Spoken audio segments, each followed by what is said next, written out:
I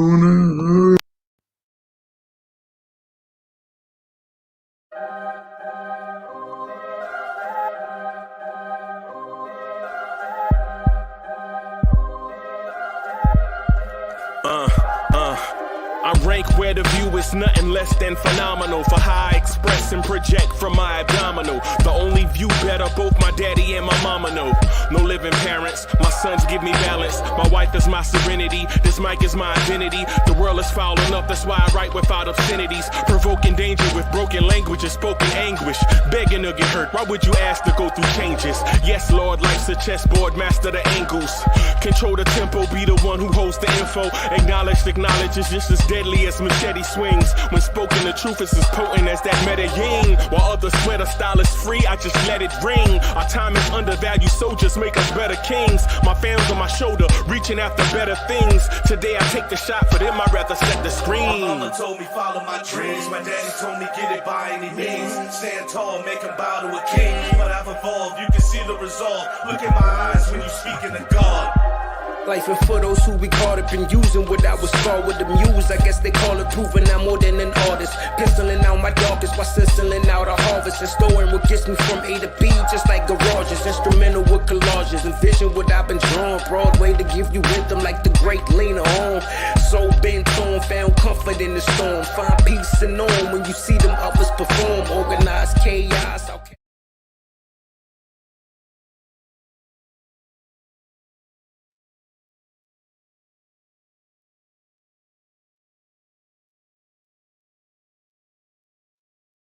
Good evening, everyone. Welcome to Knicks at Night. How is everyone doing tonight? All 9 people watching. Oh, let me pause this right quick. I'm sorry. I am your host, Hoodie Kev. It looks like I'm solo right about now. But I'm pretty sure that will change. I'm sure Uncle Freezy is around somewhere. To everyone here watching, Yo Elvis, Chris Chang, Kane Jerry, YouTube watcher, Michelle Cole. I am so very, very happy to be in your presence. So tonight's an off night, obviously. No game tonight. I am, of course, as usual, not as usual, stuck at work. And that's mainly because I haven't hired anybody new yet. Does it seem like a recurring theme? I think so. So let's look around the NBA tonight and see what we have here. I know last night we were a half game up for the 4th seed. And for all you draft enthusiasts, I'm sorry that Dallas beat the Nets. I know how much that hurts you all, and that fact. The good news, Indiana did beat Atlanta. So Atlanta just can't get out of their own way. So they are a full 1 game behind in the standings. We're still 2 games up over Boston and Miami right now. With 6 more games to go in the season. So right now we're sitting okay. Stephen Rose, thank you so very, very much. YouTube watcher, I will Knox too. My motivation, I work in hospitality.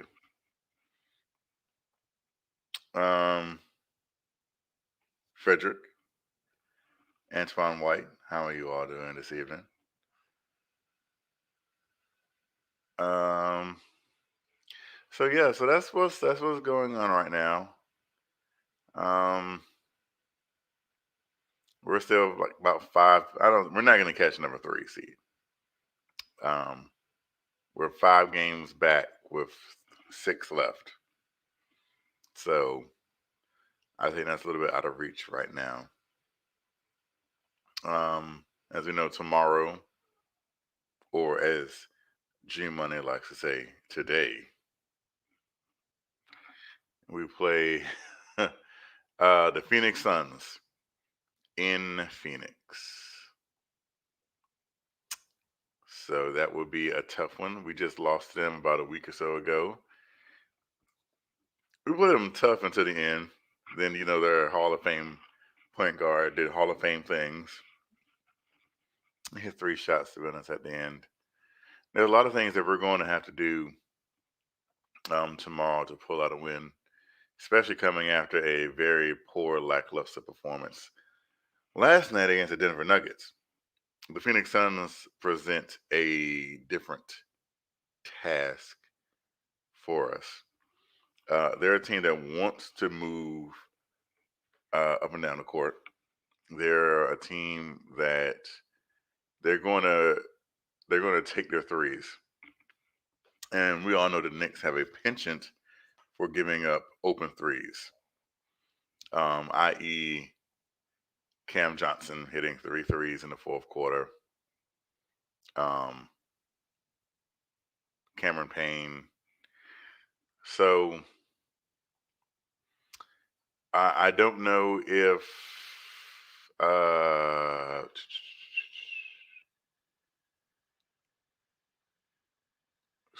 it looks like Dario Saric is back for them. I think there might still be without Jay Crowder. So with that being said, it'll be an interesting test for us, and how that'll play out.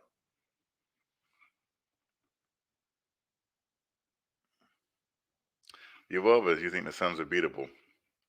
Sean Hughes, how are you doing this evening? Thank you so very much for that. Also, yes, another big news that kind of broke earlier today. It looks like we'll also be without Emmanuel Quickley and Alec Burks for tomorrow's game. There's a lot of ways I can go with that. A lot of ways. But I'm going to keep it classy. Quickly's loss hurts us more than Burks' loss. I don't really count Burks because this is who Burks is. He's injury prone. He has a knee contusion. I think it's from when he banged his knee. Was it the Memphis game? I think it was the Memphis game. Yeah, it was the Memphis game. And he walked off the court. He tried to play against Denver and was the worst player on the court. Going over 6. Uncle Freeze.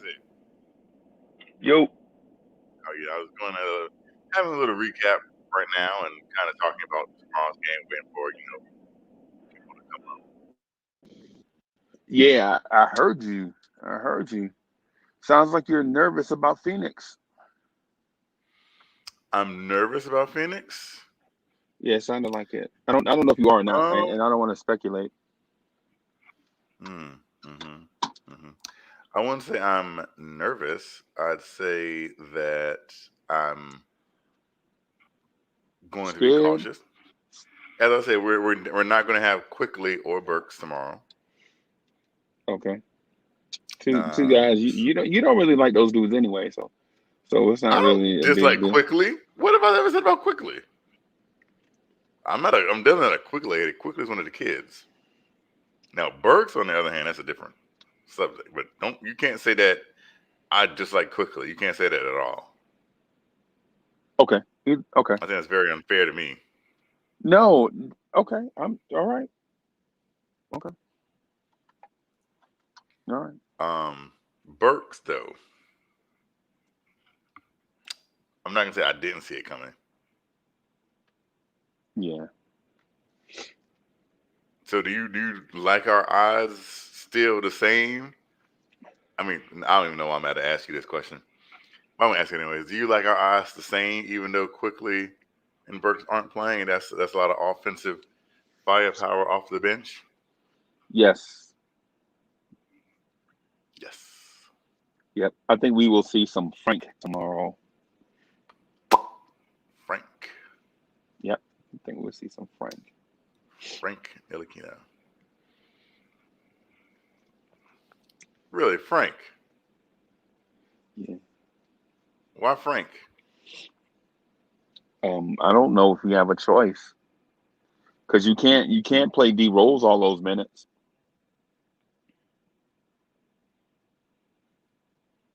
Let's look at their bench. Let's say they have Payne, Cam Johnson, Comiskey. I think Dario Saric will be back also. I didn't know they had Langston Galloway. Wow, that's a name I haven't heard in a long time. Yeah. Langston Galloway. I wonder what happened to him. Is Torrey Craig playing? I don't think he is. So, anyways, Who? You naming names and I'm trying to figure out like who these people are. you don't remember Langston Galloway?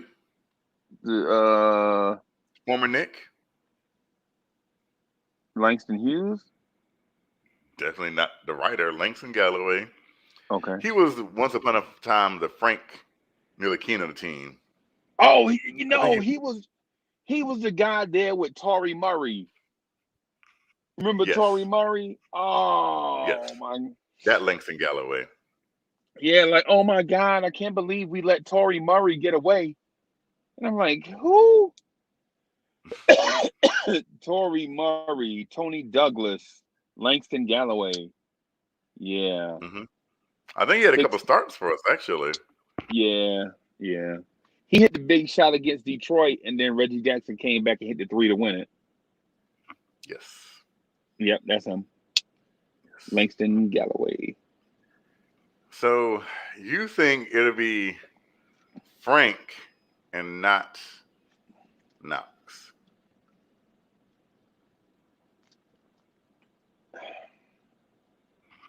You are a sociopath. Anybody ever told you that? No. Did you ever notice that all roads lead back to Kevin Knox? So Emmanuel Quickly is not playing. Tomorrow. So the sub for Emmanuel Quickly is Kevin Knox. And Alec Burks isn't playing. Yeah, Alec Burks. Yep. Alec Burks plays a lot of point guard minutes for us too. Mm-hmm. But luckily we have a backup point guard. His name is Derrick Rose. Right, so the immediate answer, so the immediate substitution for him is Kevin Knox. The reason I say Knox is because the one issue, and you can ask CPD artists, who I agree with him wholeheartedly, that we had with Phoenix is the same thing you can say about Denver, but Denver was more of an injury-related issue. The fact that they presented a lot of length for mismatches. And I'd rather have another my motivation says that you have a picture of Kevin Knox in your wallet. My screensaver is, I don't know if y'all can make it out, but it's no, I can't tell. RJ. It's RJ and Knox. Oh my gosh, that's my screensaver. RJ and Knox. What in the world? For the love of cheese and crackers, what are we talking about? I'm sorry that my screensaver can't be Walt Frazier and Earl the Pro Monroe. Okay, I got to work with what I got. Yeah, man. Yeah. I got to work with what I got. I didn't grow up with Walt Frazier and Earl Monroe. Okay, like you did. I got to work with what I got, and that's what I got. I got RJ and Knox. Oh my God! For the love of Christ. I just, oh my gosh. So Quickly and Burks are out. It looks like your Elvis agrees with me and says it should be Knox also. Yeah, Knox playing point guard. I can dig it. Again, we have Derrick Rose. So why would Knox be playing backup point guard? Right. So why would Knox be playing backup shooting guard? He wouldn't be playing backup shooting guard. He'd be going up against Cam Johnson. Oh, jeez. Cam Johnson is who he'd be going up against. So instead of when Quickly comes in for Bullock, and you still have RJ at the 3, you bring Knox in for Bullock, and move RJ back down to the 2, and Knox comes in at the 3. Oh. Unless you don't think that RJ Barrett can guard Devin Booker. I guess that's what you're afraid of, the Barrett's here. So Knox can guard Devin Booker then? Or RJ Barrett can, and Knox can guard Mikal Bridges and Cam Johnson. Speaking of Mikal It sounds Bridges, like the Barrett's here is a little bit afraid. He didn't want to get his speaking boy of Mikal Bridges, I'm starting to. I think there is a chink in the armor, in terms of the Knox argument. Man, after seeing Michael Porter Jr. last night, and seeing Mikal Bridges and Miles Bridges, and some of these guys, bro, man, Kevin Knox got to step it up, man. Kevin Knox has got to step it up on you know. Tonight is his night, man. If he don't score 20 tonight, I'm telling you, 20? Wow. 20 on good efficiency, and we gotta win. That's a lot of pressure, don't you think? No, Knox has got to score 20. We gotta win, and his defense has got to be elite tonight, man. Why is it so funny? All I'm asking him to be is a solid NBA player. Why can't he be a solid NBA player? Why can't Reggie Bullock get 20 points? This ain't, but Reggie Bullock, I ain't never heard nobody say, I really need Reggie Bullock to give me 20 tonight. Hey, man. So this sounds like a crybaby argument. Like we talking about Knox and we deflecting towards other people.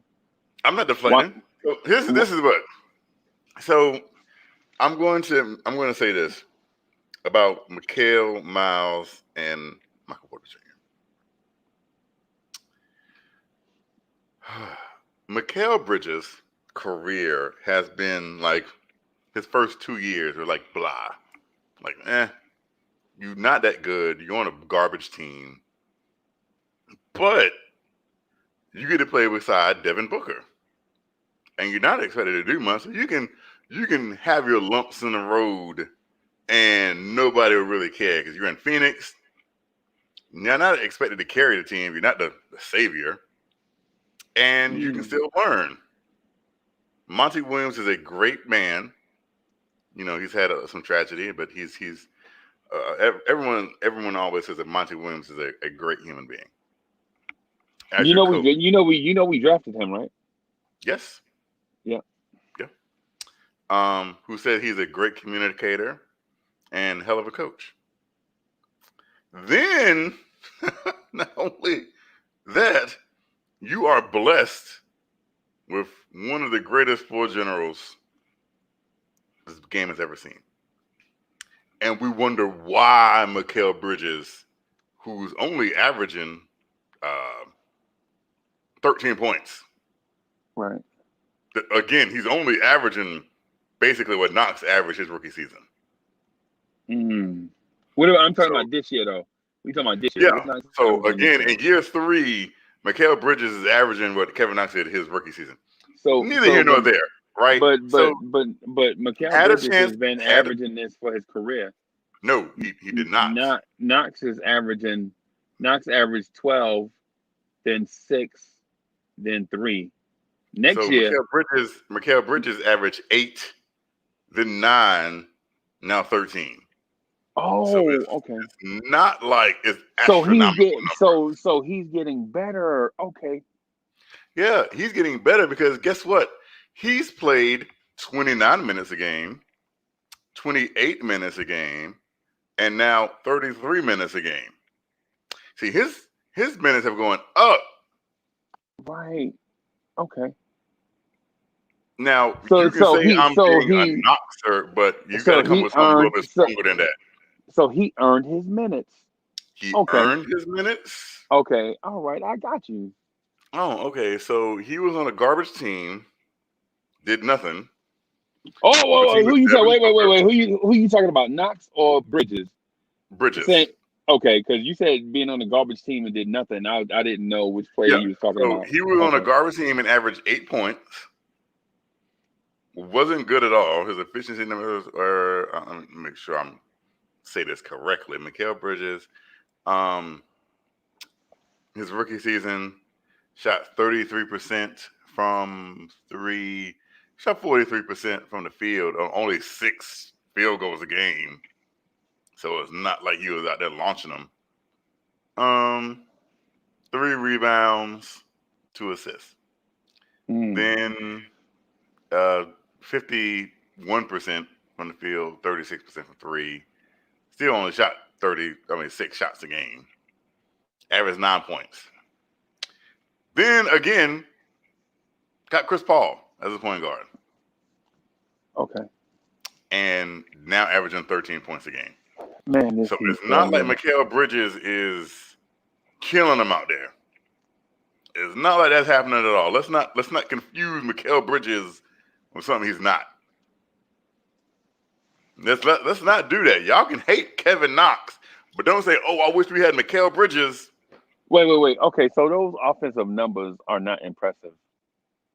Who? Mikal Mikal Bridges? Bridges? Yeah, Yeah, they all right. They all right. They ain't impressive though. that's what I'm saying. Y'all don't. Let's not pretend like y'all want Mikal What Bridges like he what out there what killing what, it. let me ask you this. Um let me ask you this, right? Is Mikal Bridges a better defender than Kevin Knox? To be honest with you, that's unfair for me to say because I don't really pay that much attention to Mikal Bridges like that to know if he's a good defensive player or not. Yeah, I have to defer. yeah. If you know that, then I'll take your word for it. But I don't watch Mikal Hey, Bridges enough to know. ask the chat. Ask the chat. Hey, chat, is Mikal Bridges a better defensive player? I guess because the Knicks fans who watch the Knicks every night knows if Mikal Bridges is a No, just no, good. no. You don't have to preface it. Just ask them. You don't have to preface it if you don't want to, because you don't even have to ask the question. Let's assume your take is that Kevin Knox is a better defender than Mikal Bridges. Is that safe to say? You think Kevin Knox is a better defender than Mikal Bridges? Again, I don't know. I've seen Mikal Bridges once this year. Okay. Okay. When I watch the Phoenix highlights, I don't watch to see if Mikal Bridges is locking anybody down.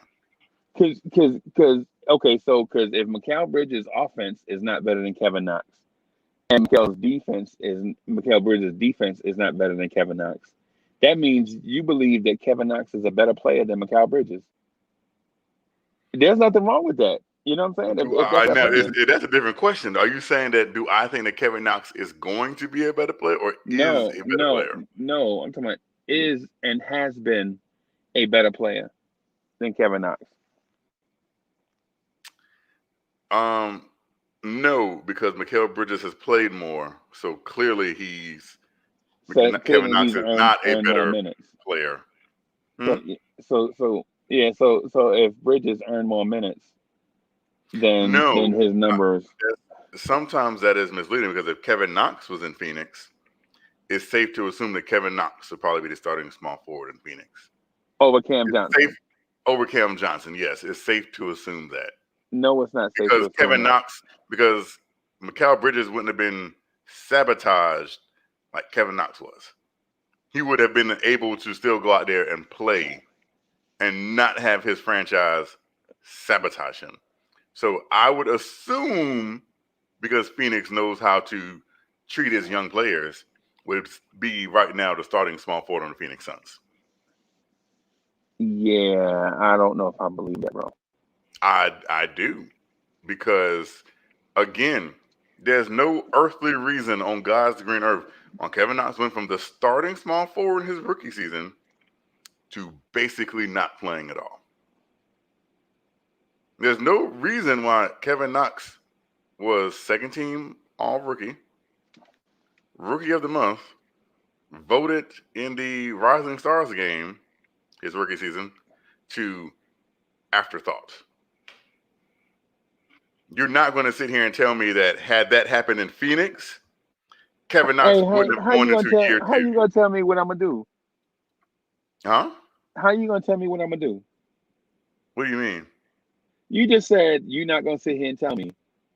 How That's a you figure can? of speech. Yeah, we need to. Yeah, we need. Yeah, it sounds like you telling You've me. never heard you've never heard that It sounds saying like you before? telling me. It sounds like you telling me to shut up and listen to that. No. What I'm saying is, would you agree if Kevin Knox was on Phoenix after his rookie season, he would not have continued to be the starter going into year two?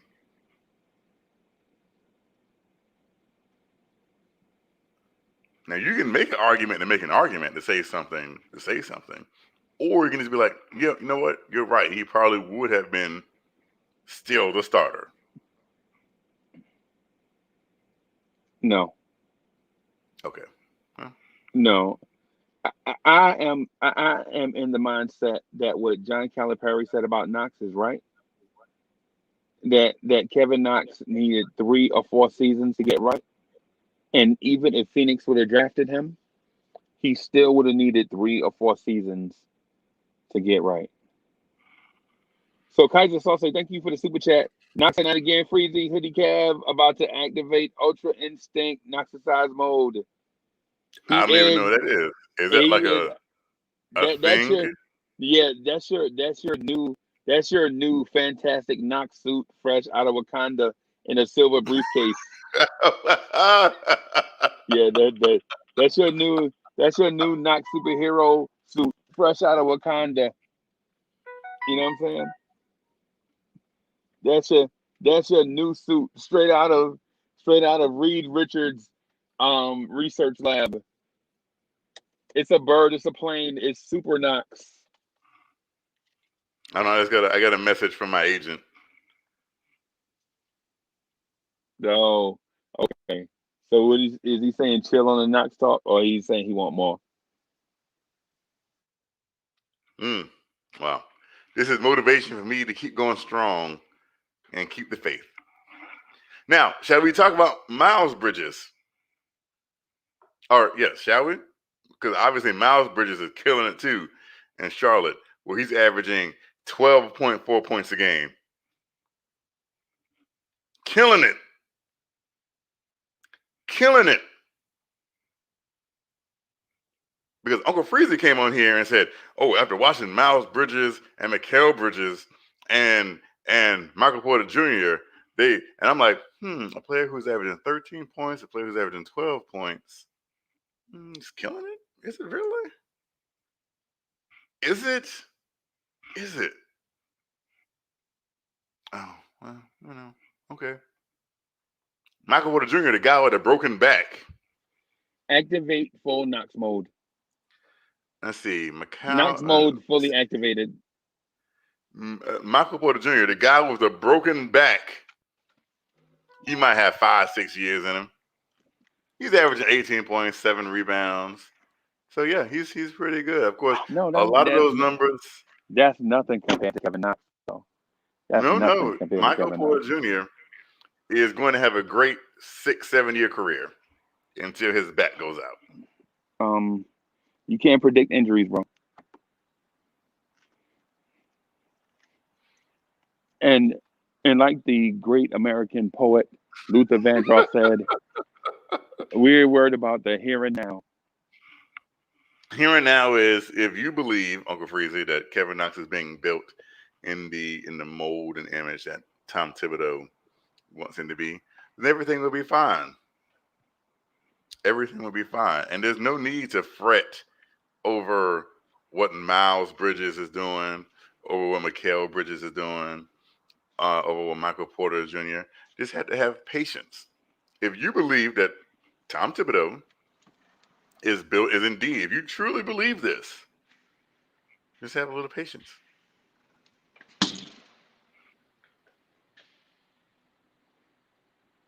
Okay, I got to do something real quick. I'll be right back.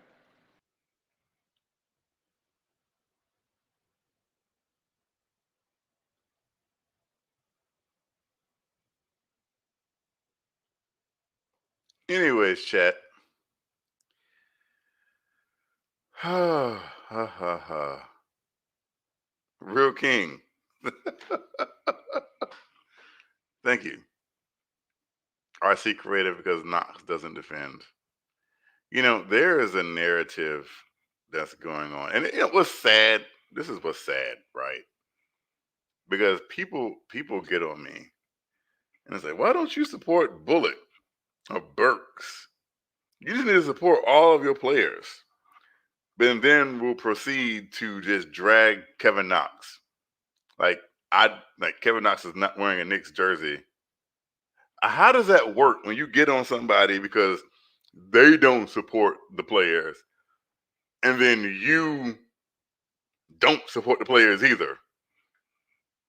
Can someone please let me know how that works? I would love to find out, because if you're gonna support one, you should support them all, right?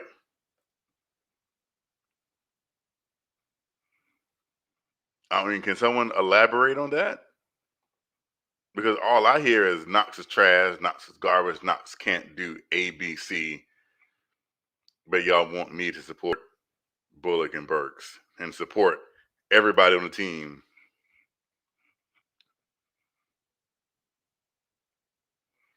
Now, I've been wrong about many things in my life. I have no issue at all with admitting when I'm wrong. But if I'm wrong right now, just say I'm wrong. Or if I have a valid point, admit that.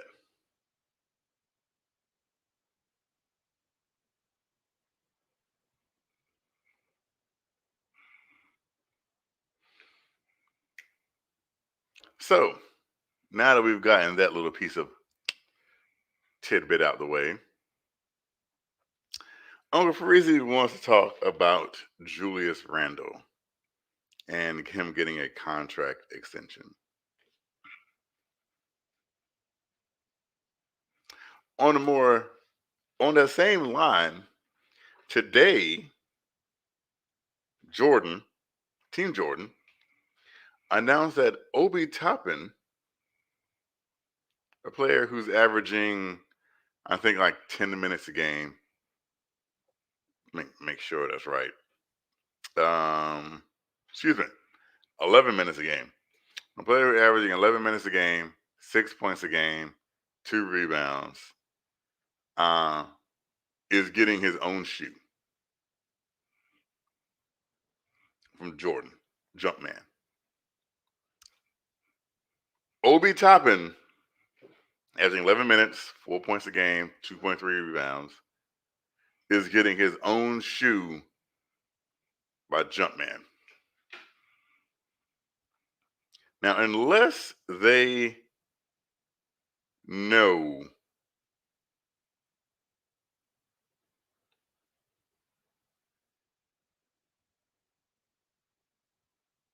something that I don't know,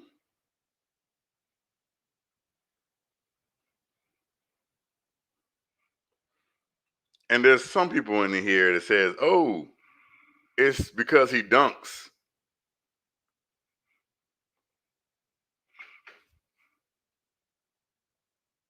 I want y'all to listen to that. I want y'all to sit here, and I want y'all to really think. There's 450 players in the NBA. 450, and Jordan, Jumpman, just gives shoes out to people because they can jump, because they can dunk.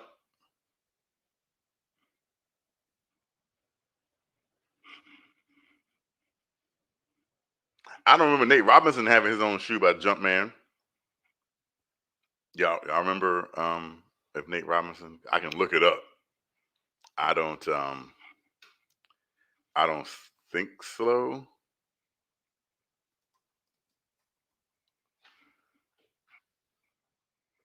And it's not like Obi Toppin even won the slam dunk contest.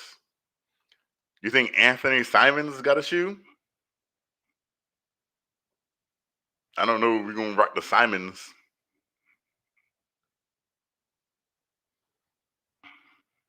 What about the Glenn Robinsons? Does Jumpman have a Glenn Robinson shoe? What about Zach Levine? Y'all got the Levines out there? So before y'all come here and say, oh, he has a shoe because he can dunk, like he's the only one in the, like this is the 50s or something, and Obi Toppin is the only person in the NBA dunking. Jordan Jumpman, a multi-million-dollar company, gave out a contract and an exclusive shoe to somebody because they can dunk. That's what y'all said. Some of y'all. That's the first thing that jumped in your mind. Because he can dunk.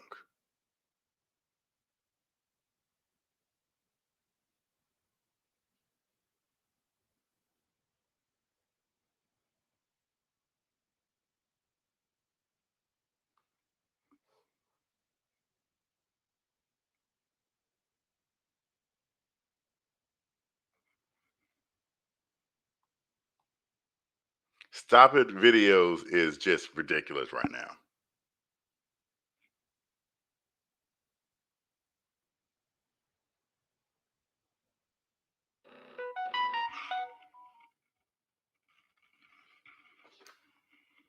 Hold on, my agent is texting me right now.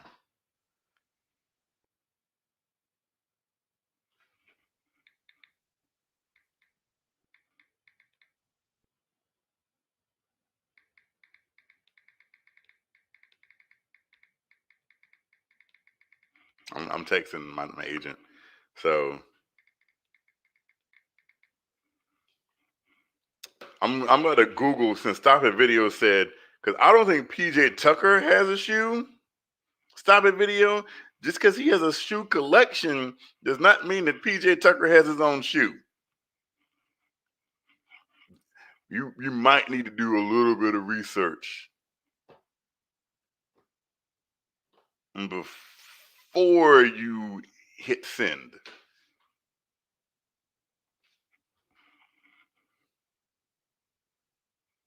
So let me look at these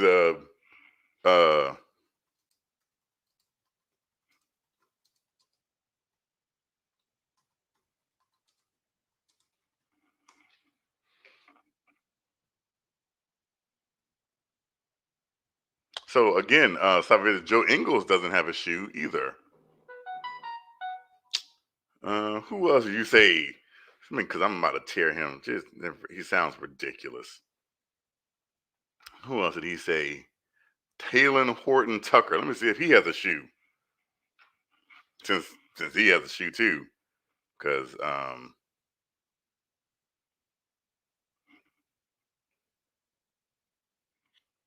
mean, if people are gonna troll, then at least know what you're trolling about. Anyways, on with my topic. So Jumpman gave Obi Toppin a shoe deal.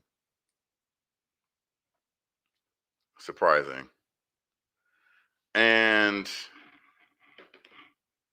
it's a really interesting. I've been one of the main proponents in saying that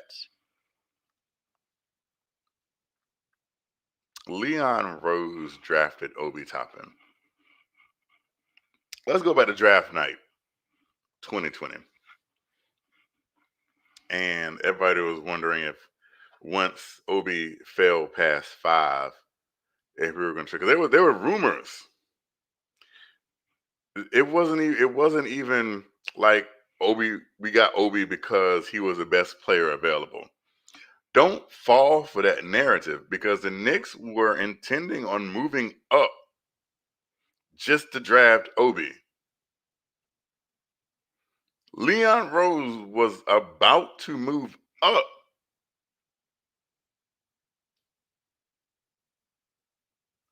to get Obi. So the narrative that we took the best player available is false. Leon Rose wanted Obi Toppin from the jump. But a weird thing happened. Chicago drafted Patrick Williams. Cleveland drafted Isaac Okoro. And at that point, there was no need to trade up for Obi because at that point, it was pretty clear Obi was going to fall down to 8. When the Adam Silver read out Obi Toppins to the Knicks, the reaction from Leon Rose, nobody else, the reaction from Leon Rose tells it all.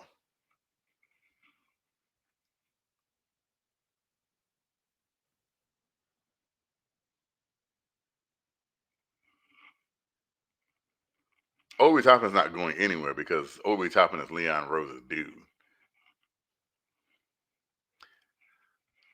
It's not a secret that the Knicks were willing to trade Julius Randle last offseason. And had Chris Paul said he wanted to come to the Knicks, Julius Randle wouldn't be in a New York jersey right now.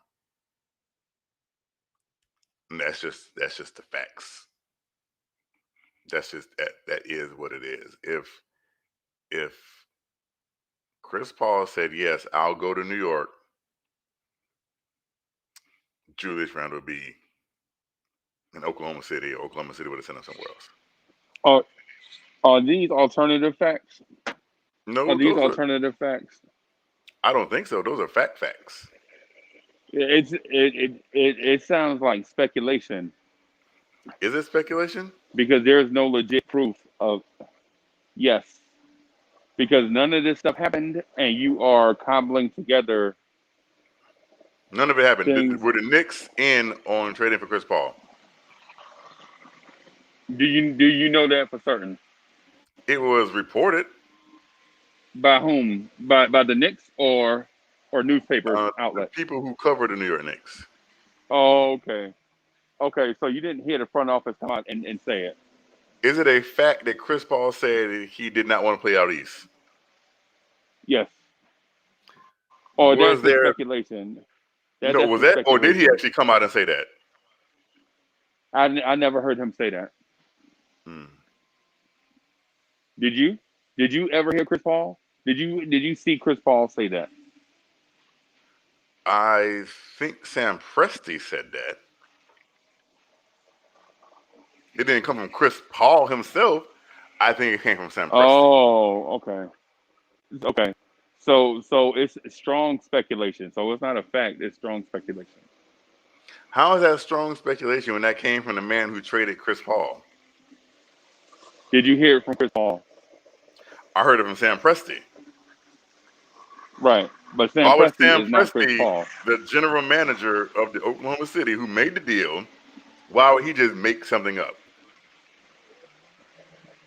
You mean why would he do what's in the best interest of his franchise?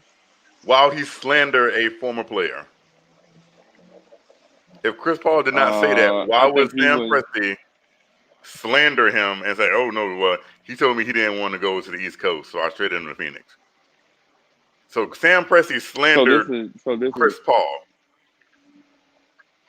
No, this is more speculation. And how why would you suggest slander? Why would you use the word slander? Sam Presti came out and said Chris Paul did not want to be traded to the East Coast. He wanted to be closer to his family. And I did right by him for what he did for our organization.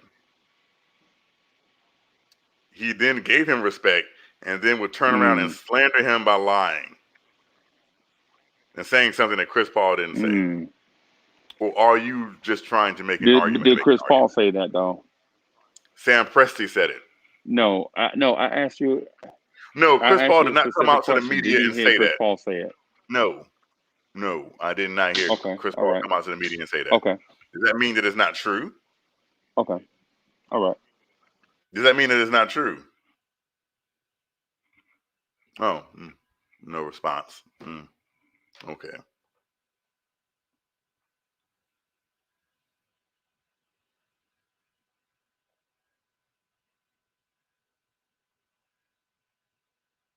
because I find it's just so weird how. I mean, I don't know. Maybe it's me. Like I believe like if the general manager said something, it is what it is. We probably take his word for it. But again, if the question is, would I give So Julius Randle a contract? what general managers say is law. What the general manager say Hmm, is law? that is interesting. That's an interesting take by you. It's not an interesting take, but if it wasn't true, I'm pretty sure of all people, Chris Paul would come out and say, no, that wasn't true. I believe that much. I believe if that was Yeah, not a see, true yeah, statement, Chris Paul. you're spending stuff now. See, because you're spending stuff now because I said that is an interesting take, and you immediately said that is not an interesting take. So even my No, opinion, even it's when I have not. an opinion on a take, yeah. I said that is an interesting take, meaning, in my opinion, that is an interesting way to think about it. And you said no. To quote Uncle So I Freezy don't know from where we earlier have it. today, I thought he didn't like takes. I thought he wanted thoughts. I didn't say this as Uncle Freezy says. I don't say things for people to type away in the chat.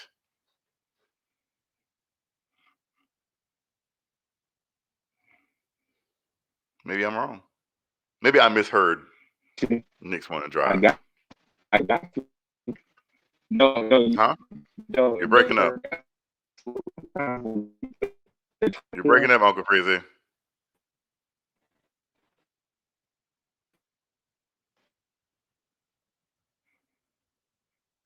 I don't know what that was. Maybe he'll be back in a second. Um,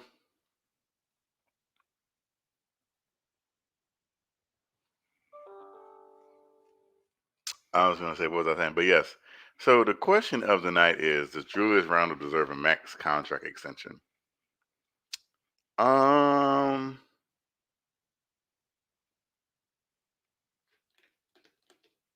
if I'm not mistaken, I got to see what uh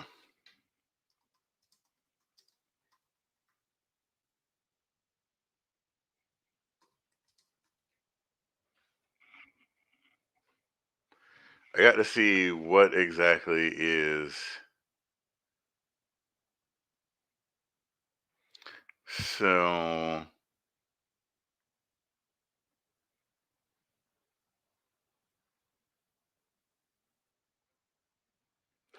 if Julius Randle makes, let's see, what year is this for Julius? 6 or 7? I think it's 7. It'll be 7. If Julius Randle makes an all NBA team this year,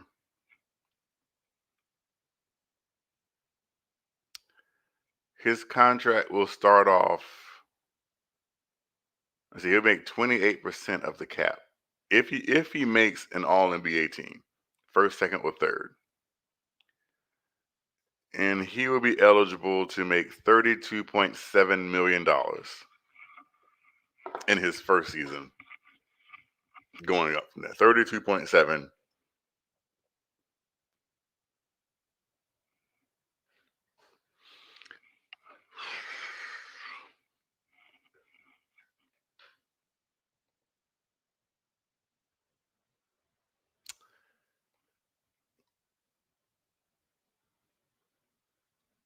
No, and I may sound crazy for saying that, right? But no, I would not give Julius Randle a max contract extension this offseason. Um,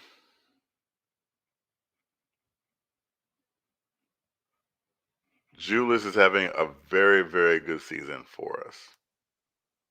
All-star, very deservedly. I don't know if he will make an All-NBA team or not. Mm,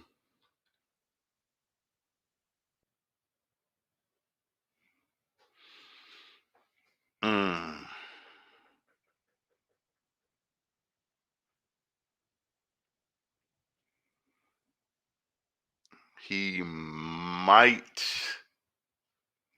have a chance at the third team.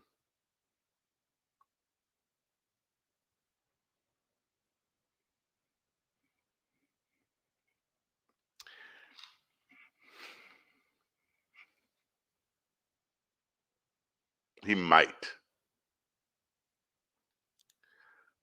But and you don't want to throw away a full season of what Julius Randle has done. But with that being said, how he closes out this season will go a long way into determining if he gets the nudge. Because of the next few games that we're going against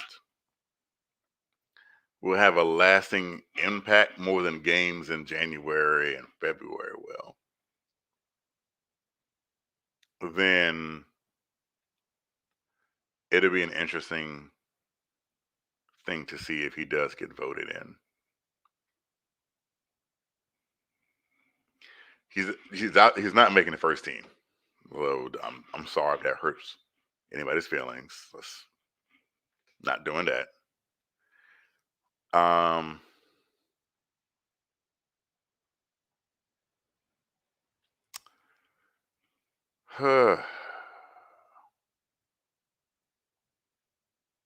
So you'd assume the first team would probably be like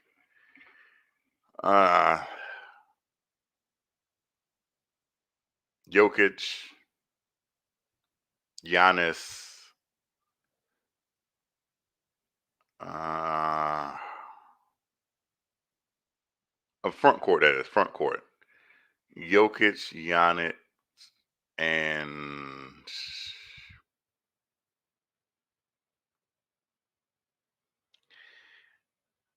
maybe Tatum. Maybe Tatum. It all depends how Boston finishes. I don't know if Kawhi has played all that great this season to make the first team, but this is a popularity contest at the end of the day, unfortunately, sometimes. And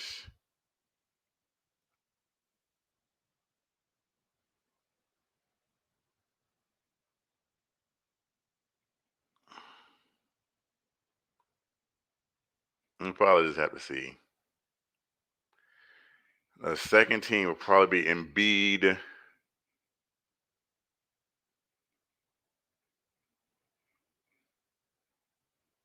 just because it's a popularity contest. You think Zion would be there.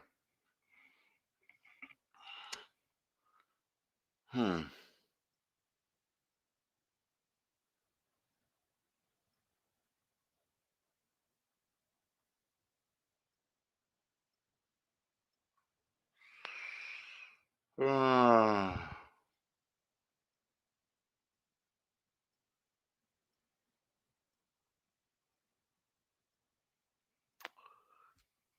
That's why I said the Kawhi Leonard thing is just eating me up on the inside. Because although I don't think he deserves it, the name speaks for itself. And I think I'm not one to believe that the voters have a thing against the Knicks. I never wanted to believe that narrative. And then it rears its ugly head, right? I.e., why Tom Thibodeau isn't coach of the month for April. It is what it is. So that leaves a third team. And there's no way, I don't think you can leave Julius Randle off the third team. So I think he will make the NBA third team. Now, this is where it gets dicey. 1 year ago, Julius Randle was public enemy number one. 90% of us Knicks fans wanted Julius Randle gone.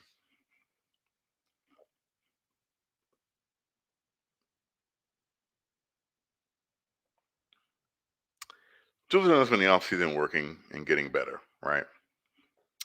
So here's the thing.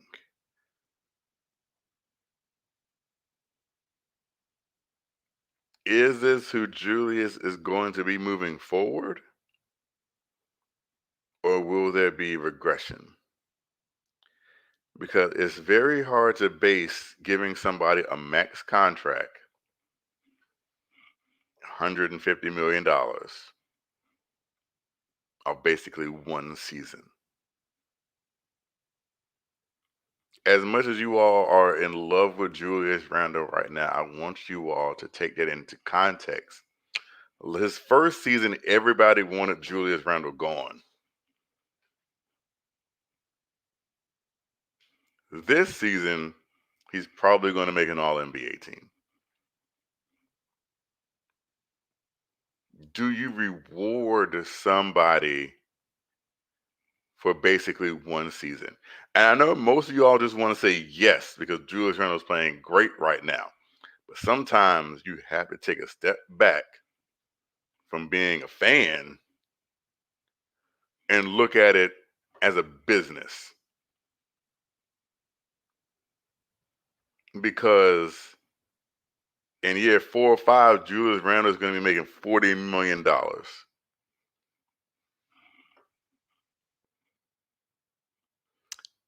So you have to be absolutely certain this isn't a one-year wonder, a flash in the pants, if he's not going to revert back to being the old Julius Randle that we all wanted gone. Because once he signs that dotted line, we're going to be stuck with him. Good or bad. So I ask you all, take a step back from being a fan and really think, do you give somebody $150 million for one season? One season of work.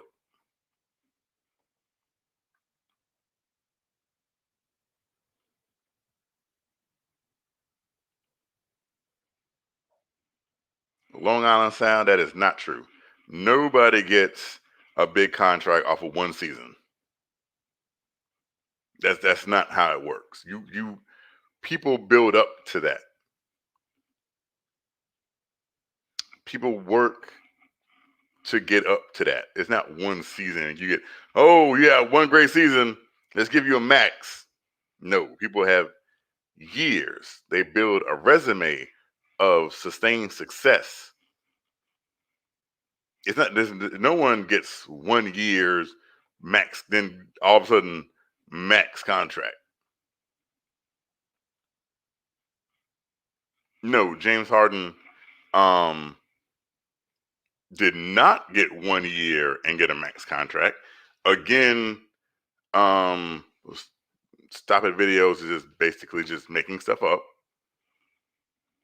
And yeah, that's not how it works at all. Not a max contract.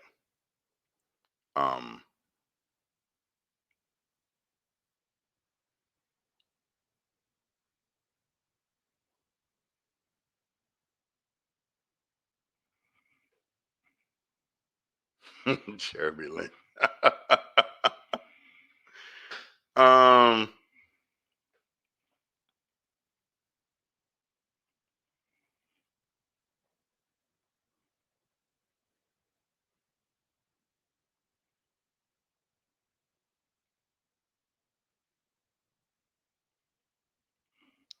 so I mean you have to take that into consideration. because let's look at James Harden for a second. When he got to Houston, he signed his first year with Houston. He made $5 million. His second year in Houston, he made $13 million. Then 14, then 15. Then he signed another contract and made 26. So I'm trying to figure out where this 1 year came at. Stop it videos. Again, a rookie max? What the hell is a rookie max? What? Jesus Christ, that is making up stuff. I can't. I don't even know why I'm a rookie. Somebody just said you got a rookie max.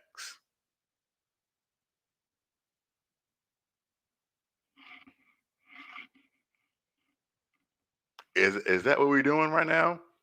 We're just making stuff up. Clearly, right here, I just read out his contract details. I don't see nothing about no rookie max.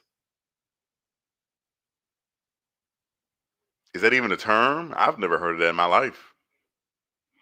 I thought when you were a rookie in your contract, your salary is slotted to where you were drafted at. This must be something new. Well, I don't know what's going on.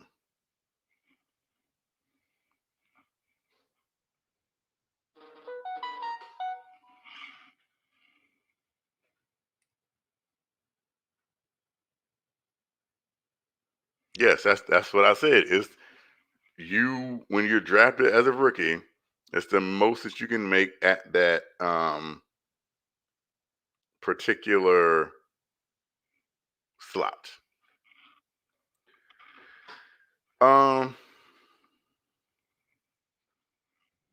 So like I said, do you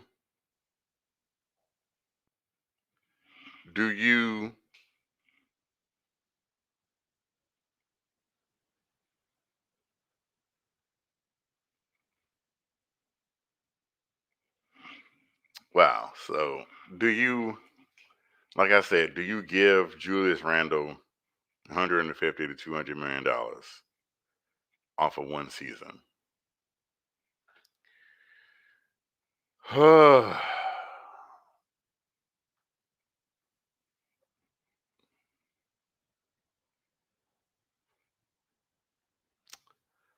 I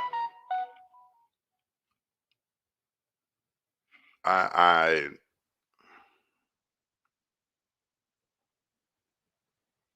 to me that's very hard to say. Um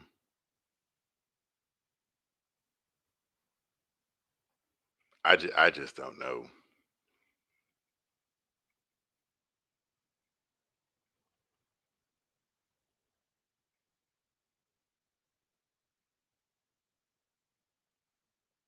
I Me myself, no. I would wait till after next season to see if this is a trend. The Knicks don't have to do it this offseason. We can pick up his option,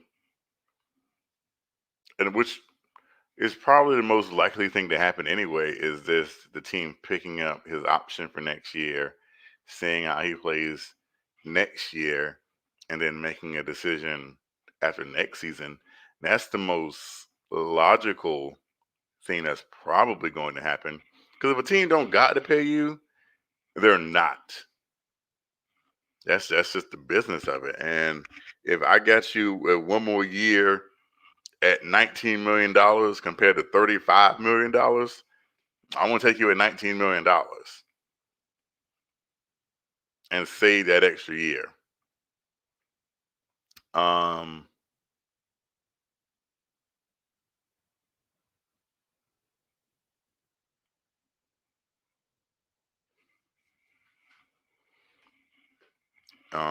So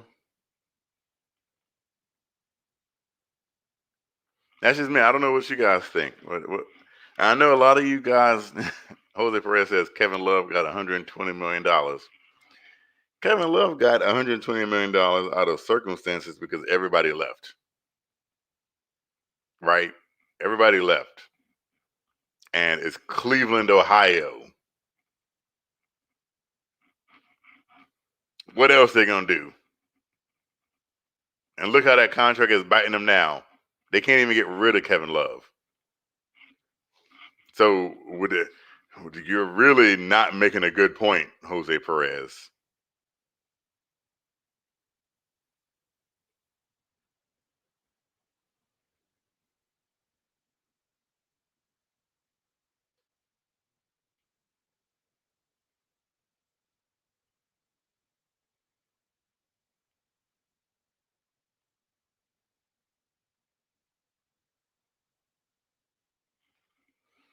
So, I mean, it's a lot, but, business-wise, I think that's probably the most logical thing to happen. Oh, my agent is here. Time to stop you, Kev. I got to stop Oh, you. Lord. I got to Here stop we go. you. Here we go. First of all, Kev, look. If they sign him now to an extension, it's a $20 million, it's a 20% bump in salary. He won't get a max salary. That's first of all. If Julius Randle makes an no, if they all-NBA extend, team, no, listen to what I'm saying. If they extend him now before his contract runs out, he doesn't get a max deal. He'll get a 20% bump in salary. Now, if he wait till it runs out, then he'll be qualified for a max deal. So right now, that's why the Knicks are trying to get him now. Because if he signs this contract, he get a 20% bump in pay. And if he go for 4 years, what he gonna probably do is he might extend 2 years with a player's option. So the max deal thing, that's not even in the program. Even if I'm Julius Randle, why? Because if I'm Julius Randle, I'm missing out on money. So it's an offer. You don't have to take it. Yes, I'm saying if I'm Julius Randle, why would I sign that? Because this is why. Now, if he extends 2 years with a player's option, he'll still become a free agent at the same time with a bump in pay. No, yes, because look, we got him next year too. Yes, you would have him next year regardless. Okay, so yeah, we got him next year too, right? So now, if he's signing a 1 year extension, I mean, he signed a 3-year deal, but the players' options for the last 2, because we had the last 2. So if the CBA changes, he'll be able to opt out. Because right now, with no fans and everything, the cap is low. So it would be smart for him to sign the extension with a player's option for 2 years, then sit on this deal. Because the new contract ain't gonna come up for another 2 years. So that would be the smart play for him. So if Julius, let's say he makes the All NBA team this year, that means he'll be eligible for a Supermax at that point. So if I'm Julius Randle, I'm not doing anything till I realize if I've made one of those teams or not. Okay, because but if you think about it, you struggled on the third person. You put Tatum over Julius. That's a no-go. That's a no-go. I didn't say a fact. You started off like, I'm sorry, he's not going to make. And then when you got to the 5th player, you struggled with him. That could have, since you struggled with it. And then I said, yeah, he'll probably make it. But no, not the first team. No, he's not going to make the first team. No, why not? Tatum is not having a better season than him. Tatum is not having a better season than Julius. He scored 60 points. One time he was on COVID protocol. He only played, I think, right now, 58 games. He's shooting 45% from the field. Julius is shooting 48. He's shooting 39% from 3. Julius is shooting 41. He's hitting 87% from the line. I think Julius is hitting about 85. He's scoring 26 a game. Julius is scoring 25. Julius got more assists. He is not having a better season than Julius. So watch your mouth. He has a bit of purr also. Well, but look, who got more wins? No, season ain't over yet, is it? Right now, Who got more wins? Right now, the season ain't over. No, I didn't ask you that. Right now, Julius does. Okay, that's all. That's all. Is the season over with?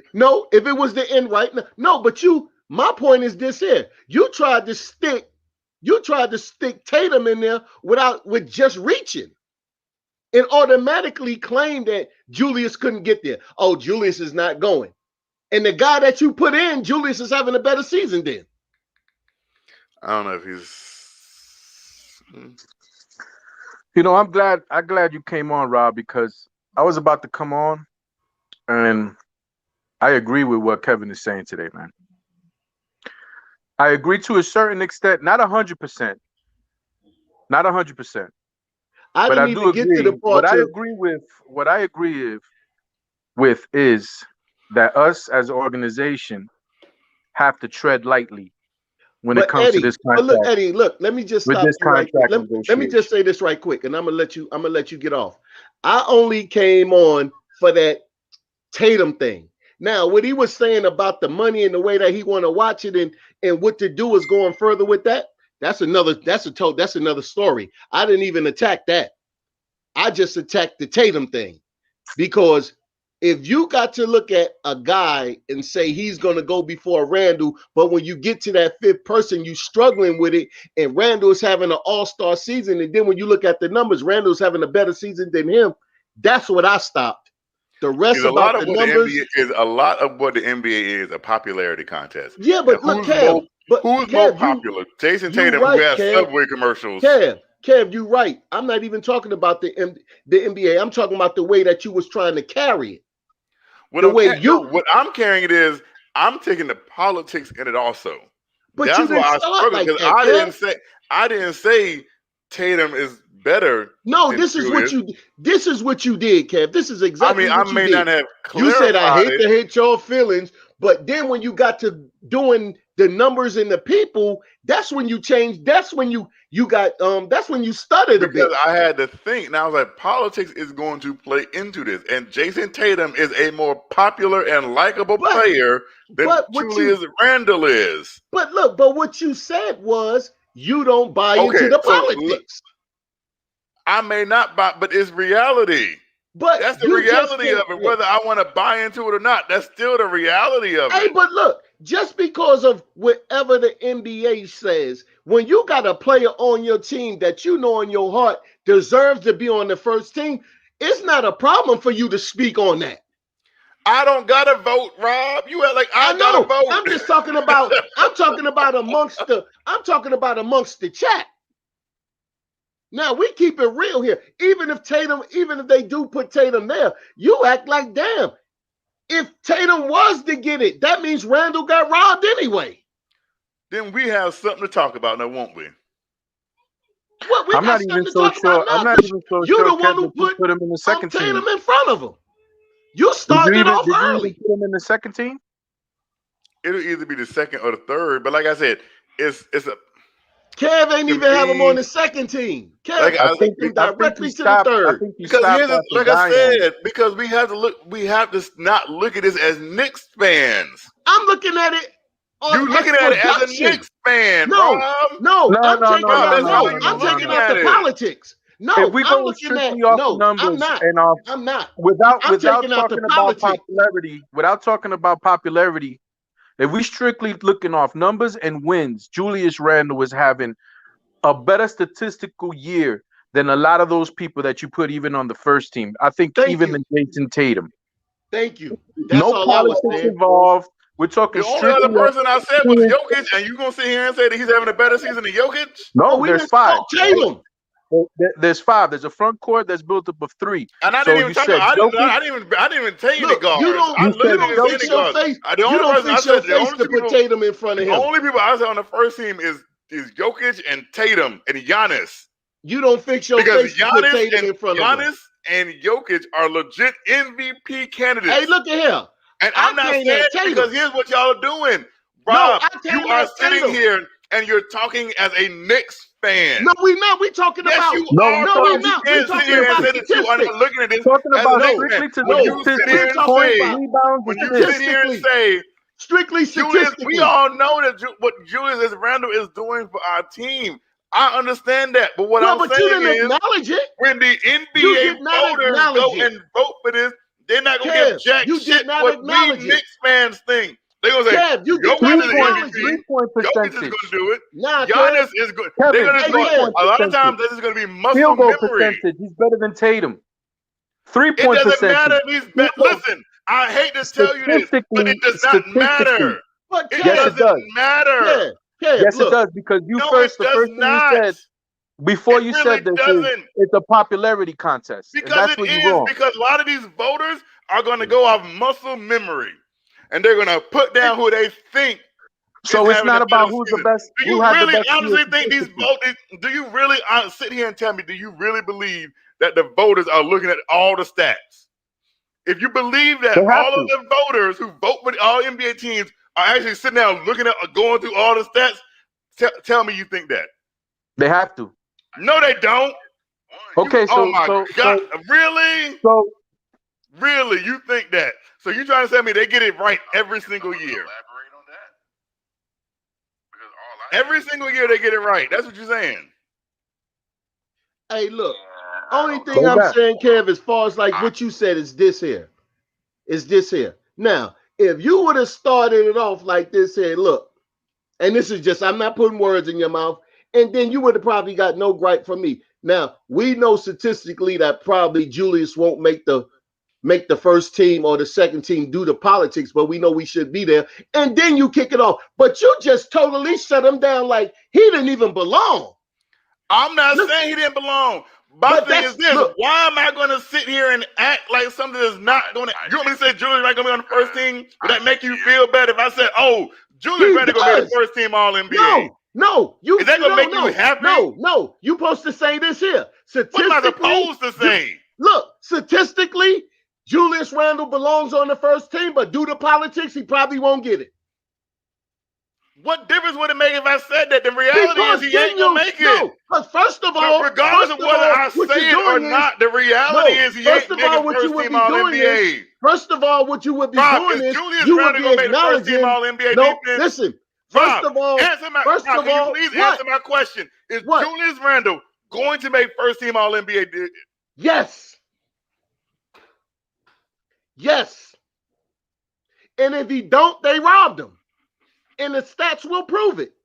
Well, he about to be robbed. He better go get that police report ready. Then you agree that he got robbed? He better go ahead and get that police report ready. Would you agree that he got robbed? It doesn't matter what I think. No. Oh, what? I answered your question. That's a good question. That's a good question. I answered your question.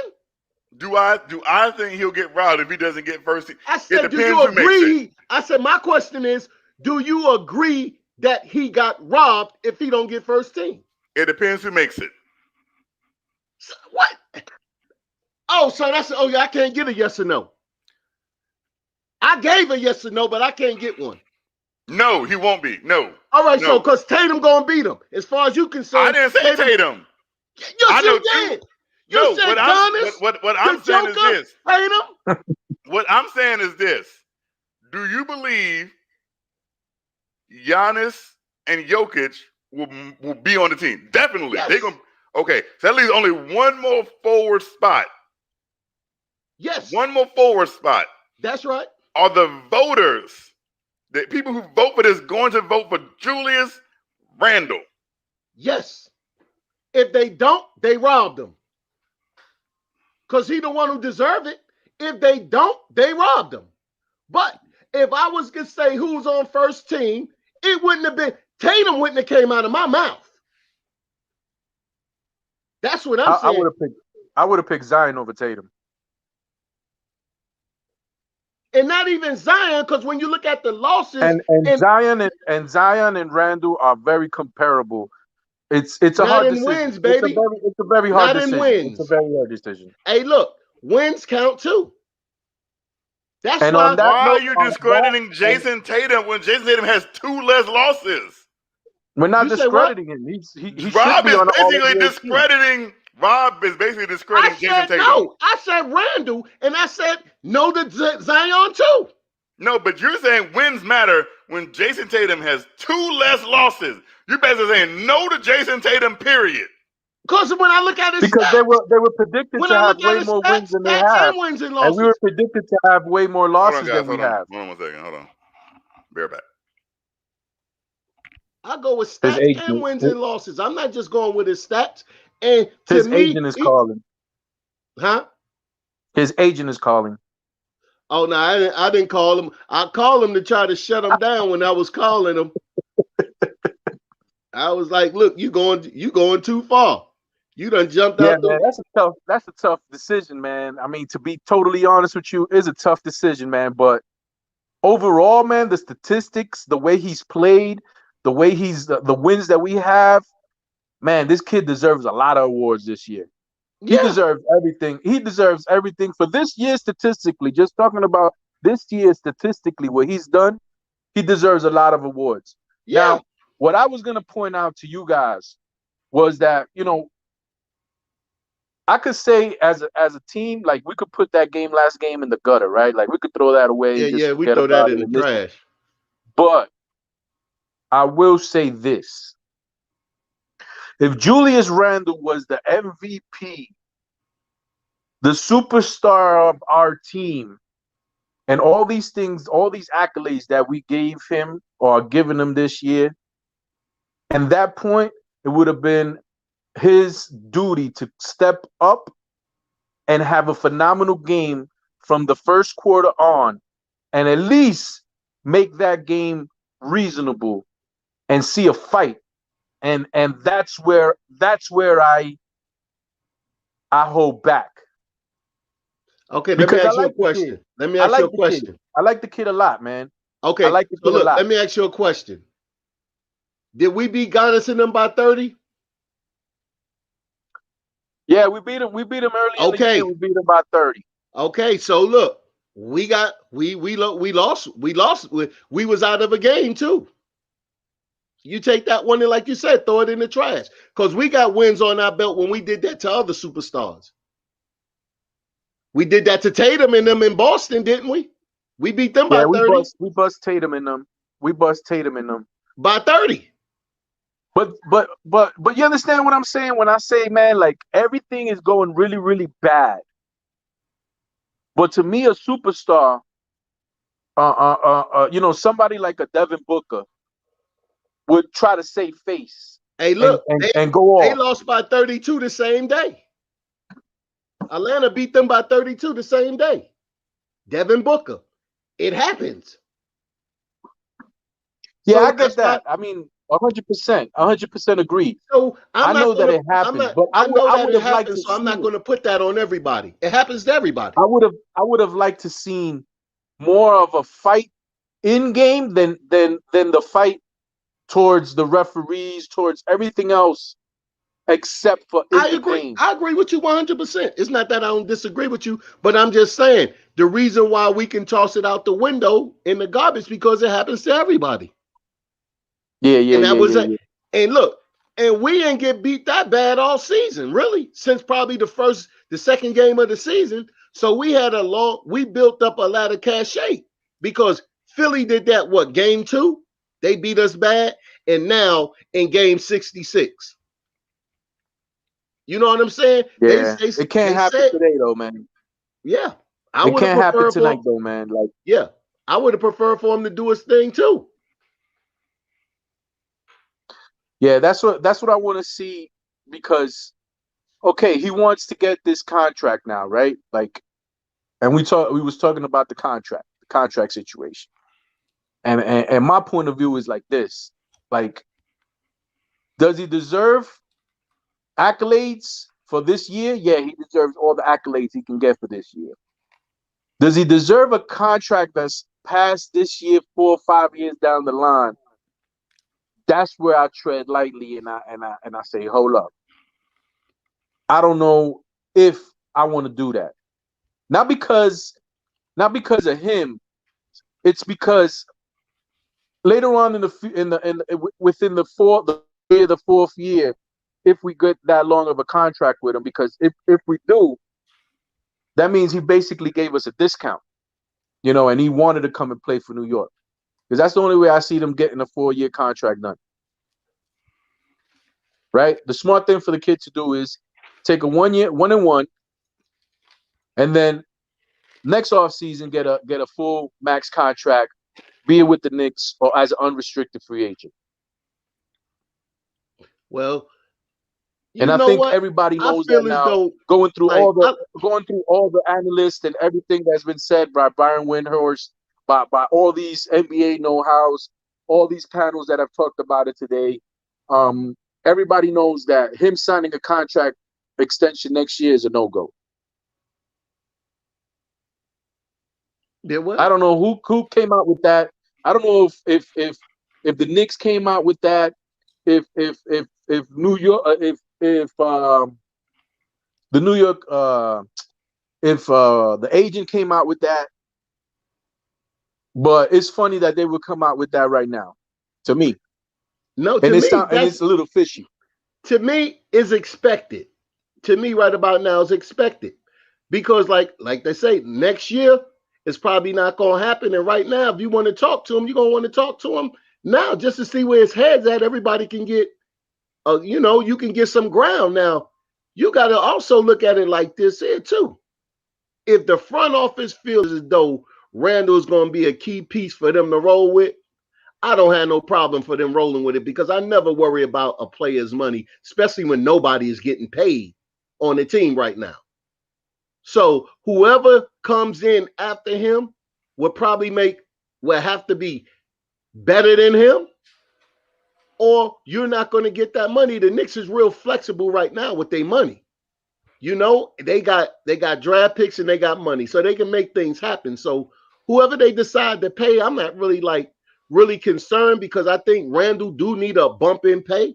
I think right now Randall is in the range between 23 and 25. Yep. I think he deserves something like that.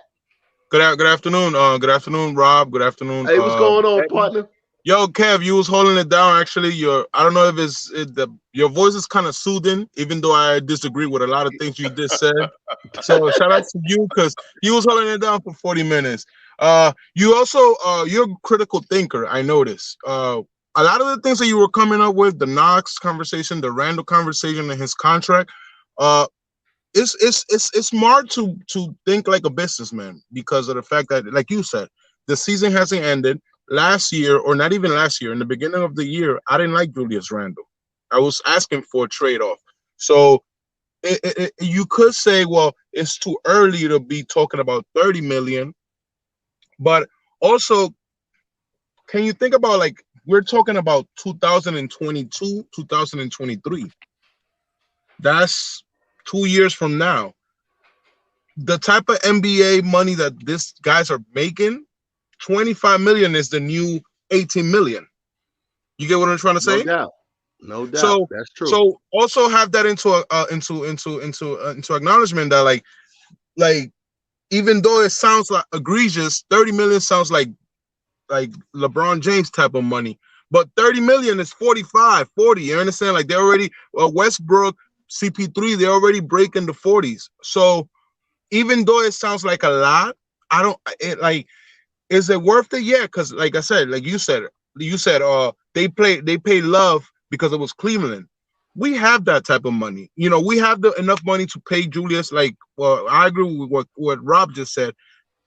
He's in between 22.5 million to like 26 million. More than 26 million, I'm not giving Julius. And I love Julius, but at the same time, it's like I'm thinking like, am I paying what is it, a 31-year-old Julius Randle $30 million? And that's one thing I agree with you. It's like, whoa, you got to kind of go back. So yeah, he's still playing for that money. Like I said, if he goes to the Eastern Conference, no doubt I'm giving him the 30 million.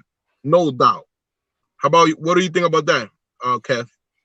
Can I say? Look who got 30. Can I ask you guys one question before Haywood you keep got 30.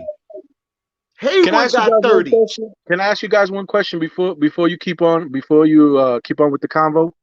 Do you think that what we have paid Julius Randle this year and picking up his option for next year will be the best 2 years combined production and money-wise than he will in the third or fourth year of another contract?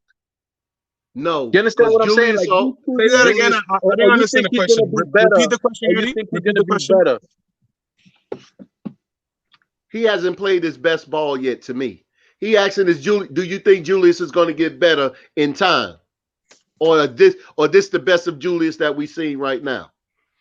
I believe he's gonna get better in time because he's only 26, I believe. Yep, me too. Dude, I'm 30. Like, if I could have Yeah, 4 more years of my life, I could do. You understand? So, like, yeah. I cannot bring him down because he's still a young guy. Now, like, is it gonna go down? Somebody else answer the question. I'm gonna think about it while you guys think. I say just like this here, we haven't seen the best of Julius. So if you sign him to a 4-year deal at 26, by 30, the deal will be over.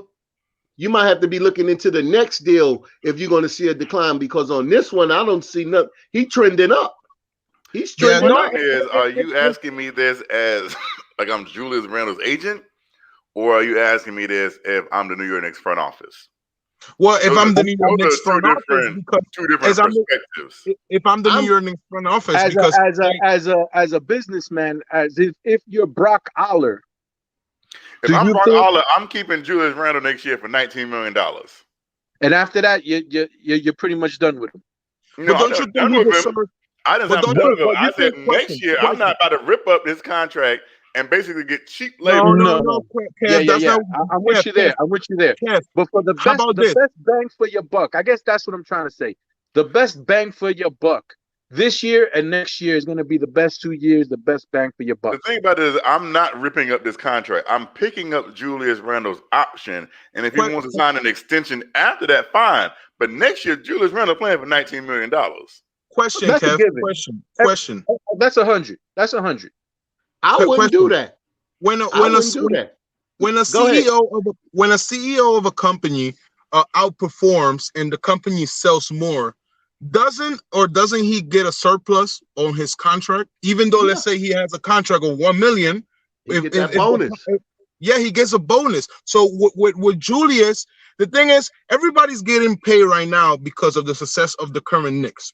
Scott Perry just got his validation, with Steve Mills coming out of the way. Leon Rose is having the conversation of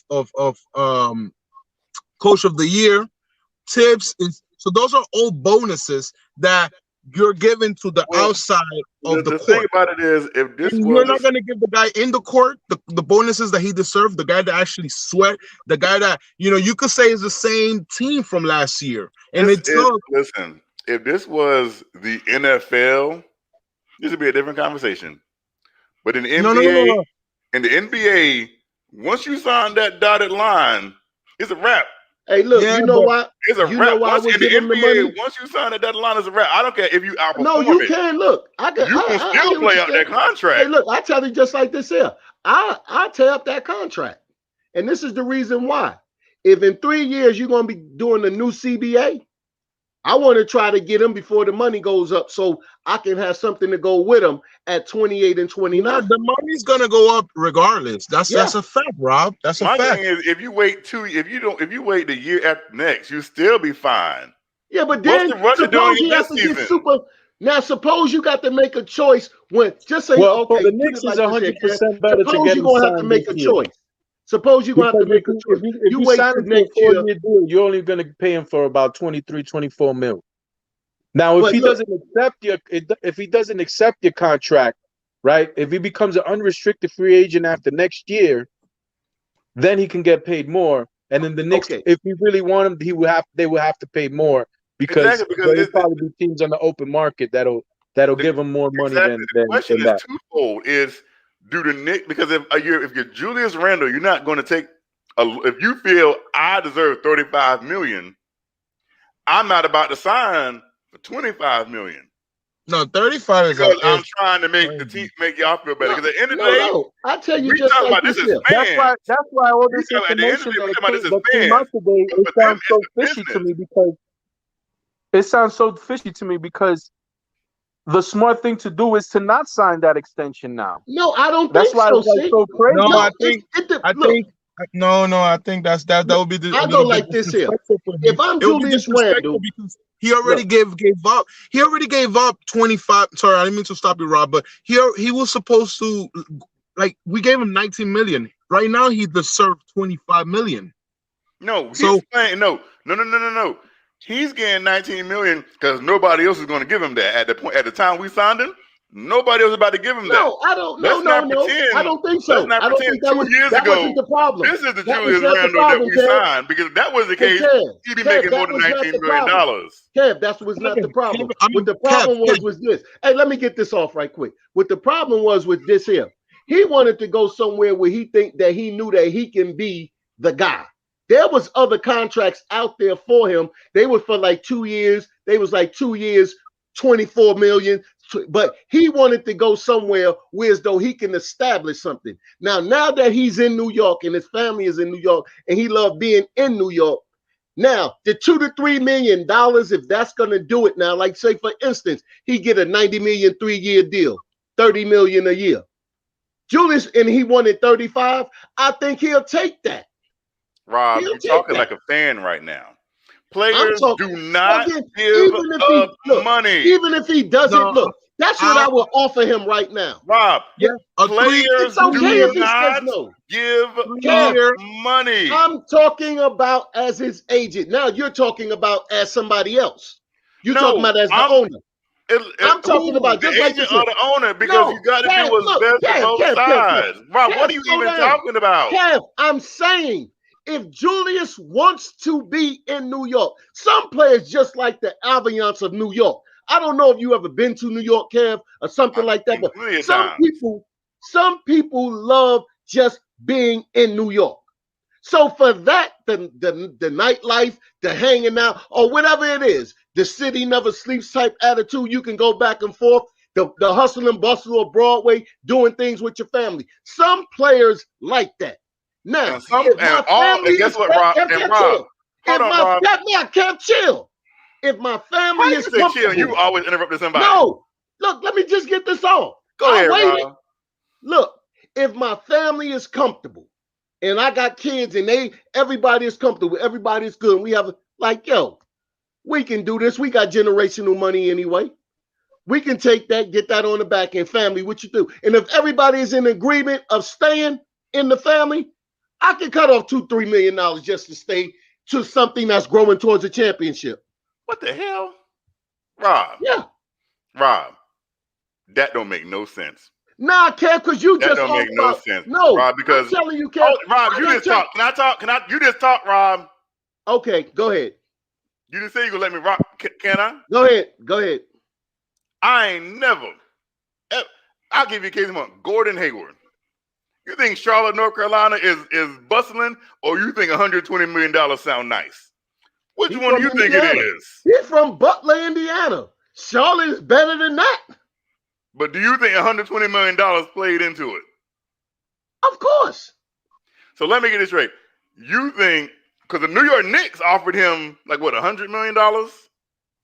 We ain't talking about Butler. No. The New York Knicks, about Randall, right? The New York Knicks offered Gordon Hayward $100 million for the nightlife and the ambiance and all this other stuff. He's a country boy, Kev. And he chose Charlotte, North Carolina. He wasn't even getting no playing time. He was coming off the bench in Boston. You think he was gonna come off the bench here for $100 million? Look, Rob, do you think Gordon Hayward was gonna come off the bench for $100 million? Kev, why are we talking about him? Because you just said, "Oh, New York City got the ambiance and the nightlife, and you can pass up some money to come play for New York." And I legit just gave you a whole example of a player. I see how Randall is with his family coming to the game. The nightlife and the ambiance to go live in Charlotte, North Carolina for $20 million more. Listen, Kev, I said if I was Randall.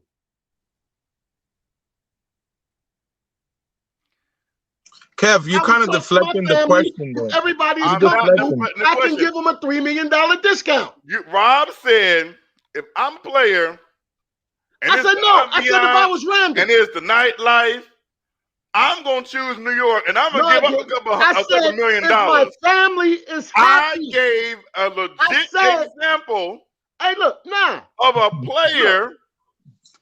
I gave a legit example of a player, an NBA player, who was offered $100 million to come to New York with all the ambiance and the nightlife, and they said, "Nope, I'm gonna take $20 million more and go move to Charlotte, North Carolina."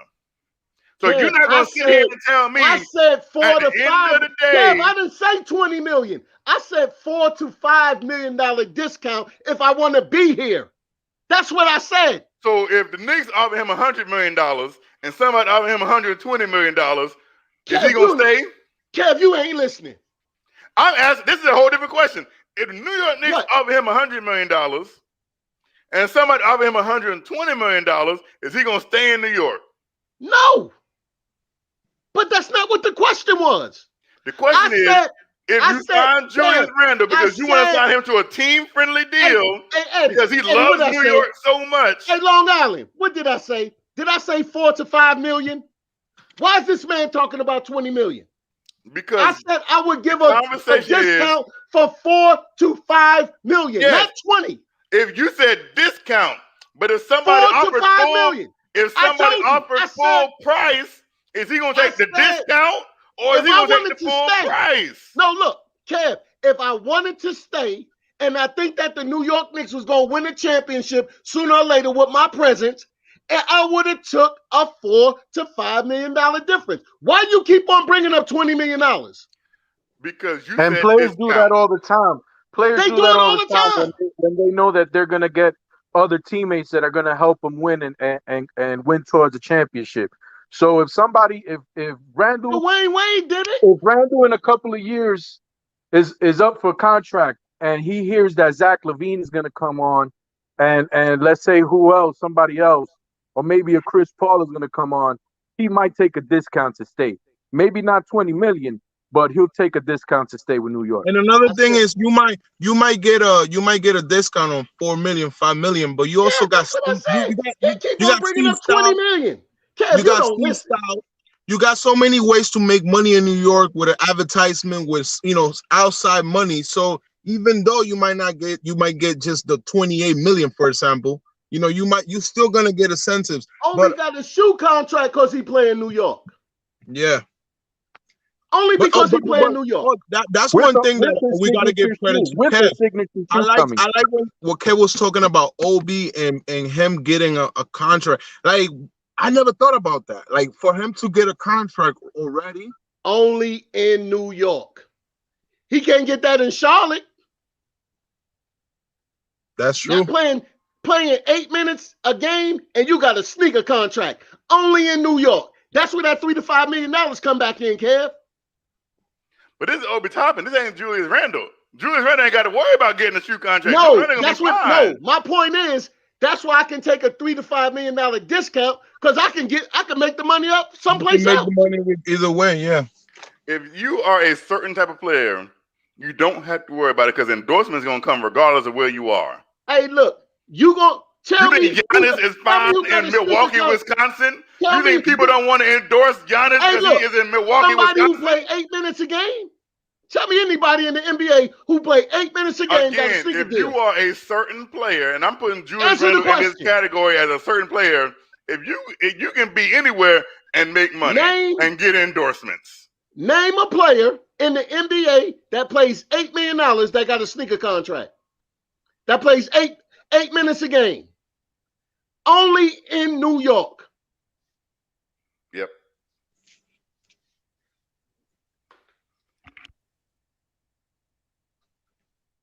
Only. Because the Kev, city do never you like sleeps. it? Kev, do you like that when we was not in this panel? Do you like that when you was alone? Because you look so peaceful all alone. My agent's calling. My agent is the one giving me the most stress. And look, he got a deal. He got a deal. That's what I'm saying. You got to look at, because if you win a championship in New York, you're gonna have. Look at Clyde. He owned restaurants and everything. Won a couple of championships in New York 50 years ago. and he's still balling in New York. What He's a that Why are says? we corporation. under? He's a corporation, basically. Clyde became a corporation after playing for the Knicks, and that's what the Randall, the Julius. You don't think about a restaurant named Julius? That don't even appetize you. You know, like for real, like just like Pharrell just opened a hotel in Miami. A lot of entertainers, a lot of athletes are now pushing into the real estate market, and or just like the apps, or like how do you call So it? you only Silicon Valley. got to play in New York to do that. You can only No, play in New York New to do that. York. New York is one of the spots, but I know nobody who Well, play 8 minutes a one of game one of getting a the sneaker reasons contract. I heard before Derrick Rose came to New York that one of the reasons why he wanted to come back to New York was because he had a business partnership with Luol Deng, that had real estate in the portfolio, and it was important for him to be in New York for that business partnership. Luol Yep. Deng is making hella money right now working as a real estate or owner of properties in New York. Oh yeah, I can believe that. I can believe that. That's where the money at. That's where the money at. Gotta be right I next mean, to he was Wall always Street. But a smart player, so I don't put it past him being a smart businessman. yeah, but fellas, I gotta run off and go to work. I'm gonna have to holler at y'all another Hey, time. Rob, that was good TV. The way you came in Peace at this out, man's peace neck, out, I Kev. was just like, I'm out here being a referee. Like, so that was good TV. Shout out to Hey you, Kev, brother. don't piss Peace me out, off and Rob. make me have to get back on here again, because I'm gonna be at work. Listen. All right, Peace, Eddie bro. C, I'ma holler. All right, I Long tell it Island. how Peace, it All man. right, chat. Peace. All right, Kev, you refereeing. So what's the next topic, Mr. Kev? You're running this show right now. I This mean, is it's the really Hoodie Talk not. Show. Excuse me. Oh, I mean, we all can see. I personally, with the whole Julius Randle contract situation, you can talk about it twofold, because you got to talk about it from Julius Randle's perspective, and you got to talk about It's the New a York Knicks sensitive perspective. topic. It's a sensitive topic due to the fact that a lot of the city's emotions are going through him right now. So, and like the fact that when you go back to the interview that Julius Randle had about how everything came apart, when and how he managed to get KP, what's the name of the coach from Kentucky, Kenny Payne. Kenny Payne became engaged with the Knicks. Also, the fact that he has the connections with the Kentucky guys. So if you take out Julius, it wouldn't make no sense, because Julius, Julius is the mantra right now for the team when it comes to like everything goes through Julius. So like you cannot give accolades to the front office, but then get rid of the guy. Business. Listen, let me tell you something about business. You can. But Julius is a good investment, don't you think? There's a lot of. To a certain extent. How about this? I'll give you an example. Right now, this year and next year, he's a great investment. I'll give you an example. Past that, I'm a little skeptical. DeMar DeRozan was the heart and soul of the Toronto Raptors. Oh, you're talking about the way he is the franchise leader in points and games played for the Toronto Raptors. Yeah. But the Toronto Raptors made a business decision. They said, we feel we can win a championship, and it's going to cost us DeMar DeRozan. And they were crucified. That I remember that year. But they still did it, because at the end of the day, it's a business. I appreciate you. You can have your little gold watch. We'll retire your jersey one day. But we're going to do what's best for the franchise. And what's best for the franchise is us getting Kawhi Leonard. I'm sorry, DeMar DeRozan. I had the same outtakes, but never for Julius. I haven't had to touch Julius, so that's why I appreciate that you brought this into conversation. I had the same thoughts about, like, let's say, because everybody wants to bring Reggie Bullock back right away. Everybody want to bring Taj Gibson back. Everybody want to bring Alec Burks back. And it's like, whoa, hold it down. Like, I'm not giving what's it called, Reggie Bullock more than $15 million. I'm not. What the hell? No, but that's what people want. People say that he deserves this amount of money. I'm like, Man, I give this man 7.5 million the most. $8 I million. promise you, if Reggie Bullock gets $15 million, That's what a lot of people criticize him for saying that. Oh well, I'm like, dude, he's not worth that, you know. Or Taj Gibson, yeah, great. Taj Gibson, 36-year-old, gave us a good game, but I'm not gonna give you more money for, you understand? Like, and then again, the season's still going on. We could probably slip into 7th seed or something like that if we don't, like, this type of games determines if I'm giving Julius the money, like how he plays against the Suns, how he shows up against the Clippers and the Lakers, how, you know, how the season ends. I believe that we have a rough stretch, but it is also a test. You get what I'm trying to say, Kev? I mentioned that earlier. To me, like I said, when I was talking about the All NBA teams, a lot of stuff, optics and perception matter, right? So to us, to Knicks fans, you know, how do I put this? To many Knicks fans, Julius Randle is like, she needs to be the MVP right now. He needs to be, you know, get the keys to the city, right? And Yeah. a lot of Knicks fans don't take a step back from being Knicks fans. They look at it like,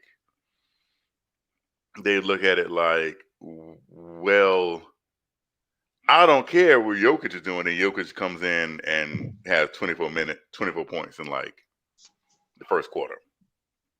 Yeah. And that puts an end to that. And they said, well, Giannis, the last time Giannis faced Julius, it might have been Julius Randle's worst game of the season.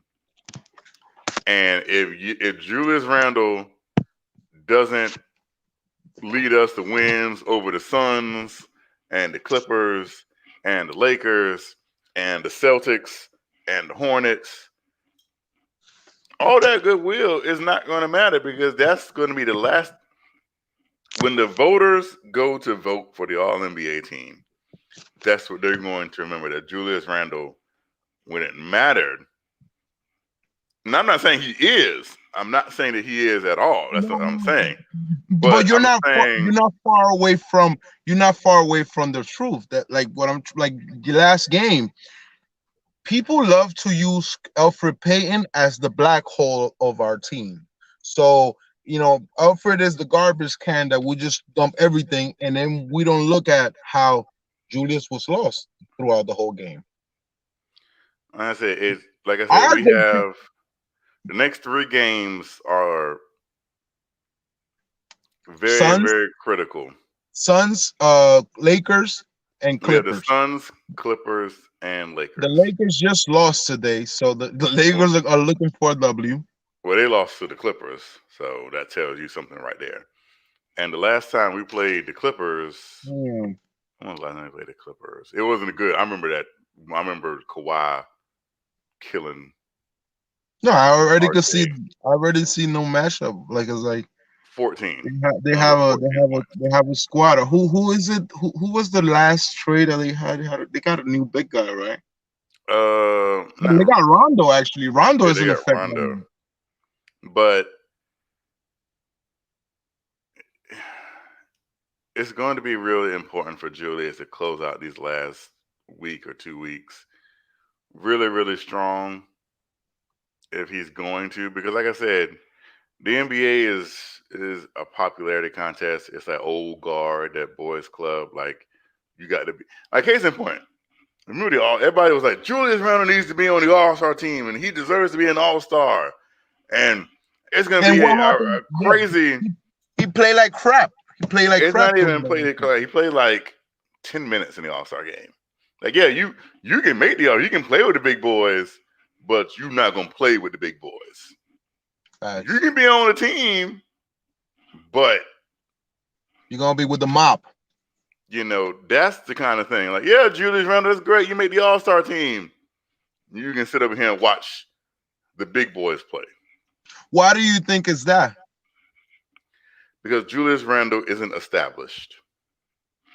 That's pretty much it. He's not established. He's not part of the club. That's a man. I know. Damn, that's crazy. That's crazy. I And mean, Knicks fans don't want to hear that. that's the But that's the conversation. reality. Yeah, He's Kev, not part may, of may the I, club. may I say I'm actually like I feel like I'm having a pact with the devil right now. I don't know how to feel about that. Hold on 1 second. Well, because right now it went from me being against CP, me being against Kev, but you sounding very reasonable to think The the thing way the is, league treat him is they do him dirty. They do him dirty. Even when he was in the Pelicans, for example, he had a great season. the thing about it is this: you're only as good as the people want you to be, and the NBA is about. I once said this about Obi Toppin and Julius Randle. I said, if Obi Toppin turns out great, He has a bigger forget all ceiling. about Julius Randle, because if Obi Toppin is great, even if Obi Toppin is like pretty good, you can market Obi way more than you could ever market Julius Randle. And at the end of the day, that's what it comes down to. Can you market this player? Is this player really likable? And he might be likable to us Knicks fans. But don't you think he's marketable? If you go back to the '90s type of Knicks, and that's the thing about it. And I say this a million times. This is not 1995. Us Knicks fans want it to be the 90s because that's the last time that we felt good. But this is not the 90s anymore. We as Knicks fans need to move past that because we've been down for so long. We were holding on to the last thing that made us feel good. I was thinking about that song, the "We Are the New York Knicks." This song is so old; it's from 1994. Exactly, and like I said, the bass is not even that good. Like I'm gonna need like I don't know. We hold on to what makes us feel good, and what makes us feel good is the last time that we had sustained winning, which was the 90s. So we want us to play like that because that was the last thing that we knew that was good. But this is 2021, and basketball ain't played like that anymore. And it might be worse. Not just that. Like for example, like when, like I was looking at, remember like when when somebody's a fan of yours as a 10-year-old, you also got to think about that 10-year-old is gonna be a 25-year-old. So you also gotta like how do you call it? You gotta advance with time. And that's the thing. The Knicks haven't. They've regressed. They went back. Everyone loves Thibodeau, and I have no. Let me choose my words carefully. Yeah, you be careful because you gotta read the room, like G.I. said. You gotta read the room. Listen, the room needs to read me. And the feelings are so attached right now that even one loss makes everybody go insane. And it's like maybe a loss should be a wake up sometimes. The thing about it is, and like I said, a lot of Knicks fans, they want to believe that the world revolves around us, but it doesn't. And that's the reality of. Well, that's just the reality. The world does not revolve around Knicks fans. You got the shot like this. You got the shot like this. Texting at 3 seconds. I mean, and because they want no, it doesn't. The world revolves around me. It revolves around the Knicks. Don't you talk bad about us? The shot Nets like fan. You ever seen the cat that is in the mouse, like typing the meme?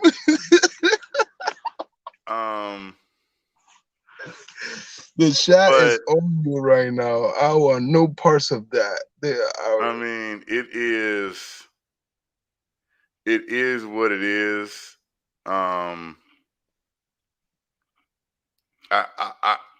This isn't like I said, me trying to bash my own team.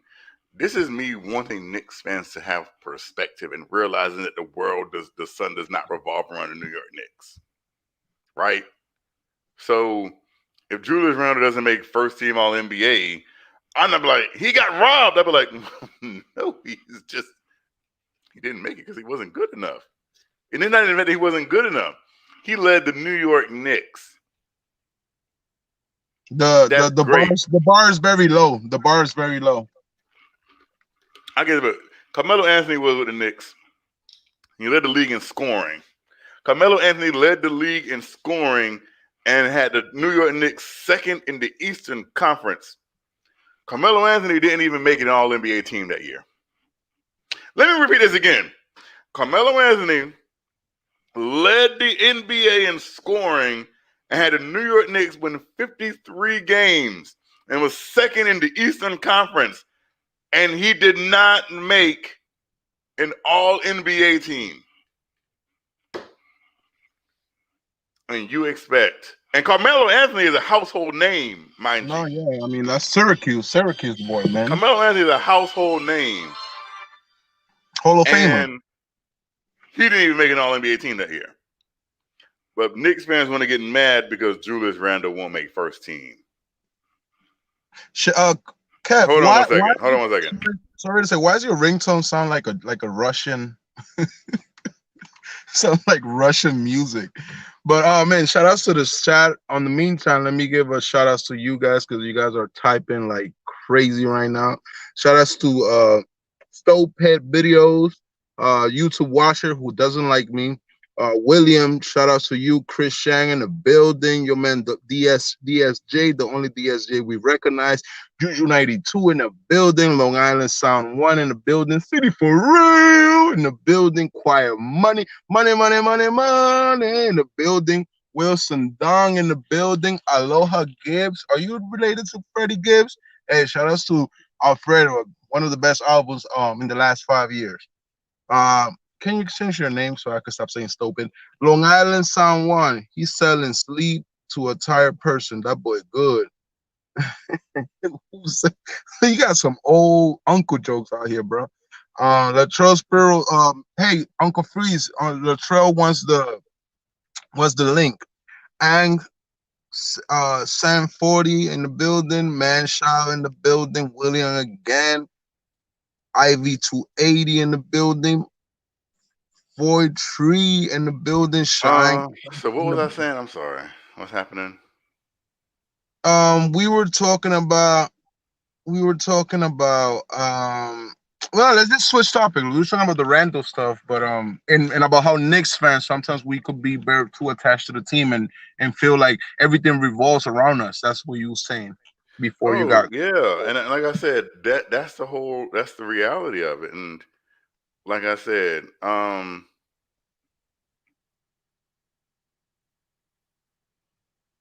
that's the reality. And you can look and you can say a lot of things, but when Carmelo was doing what Carmelo was doing,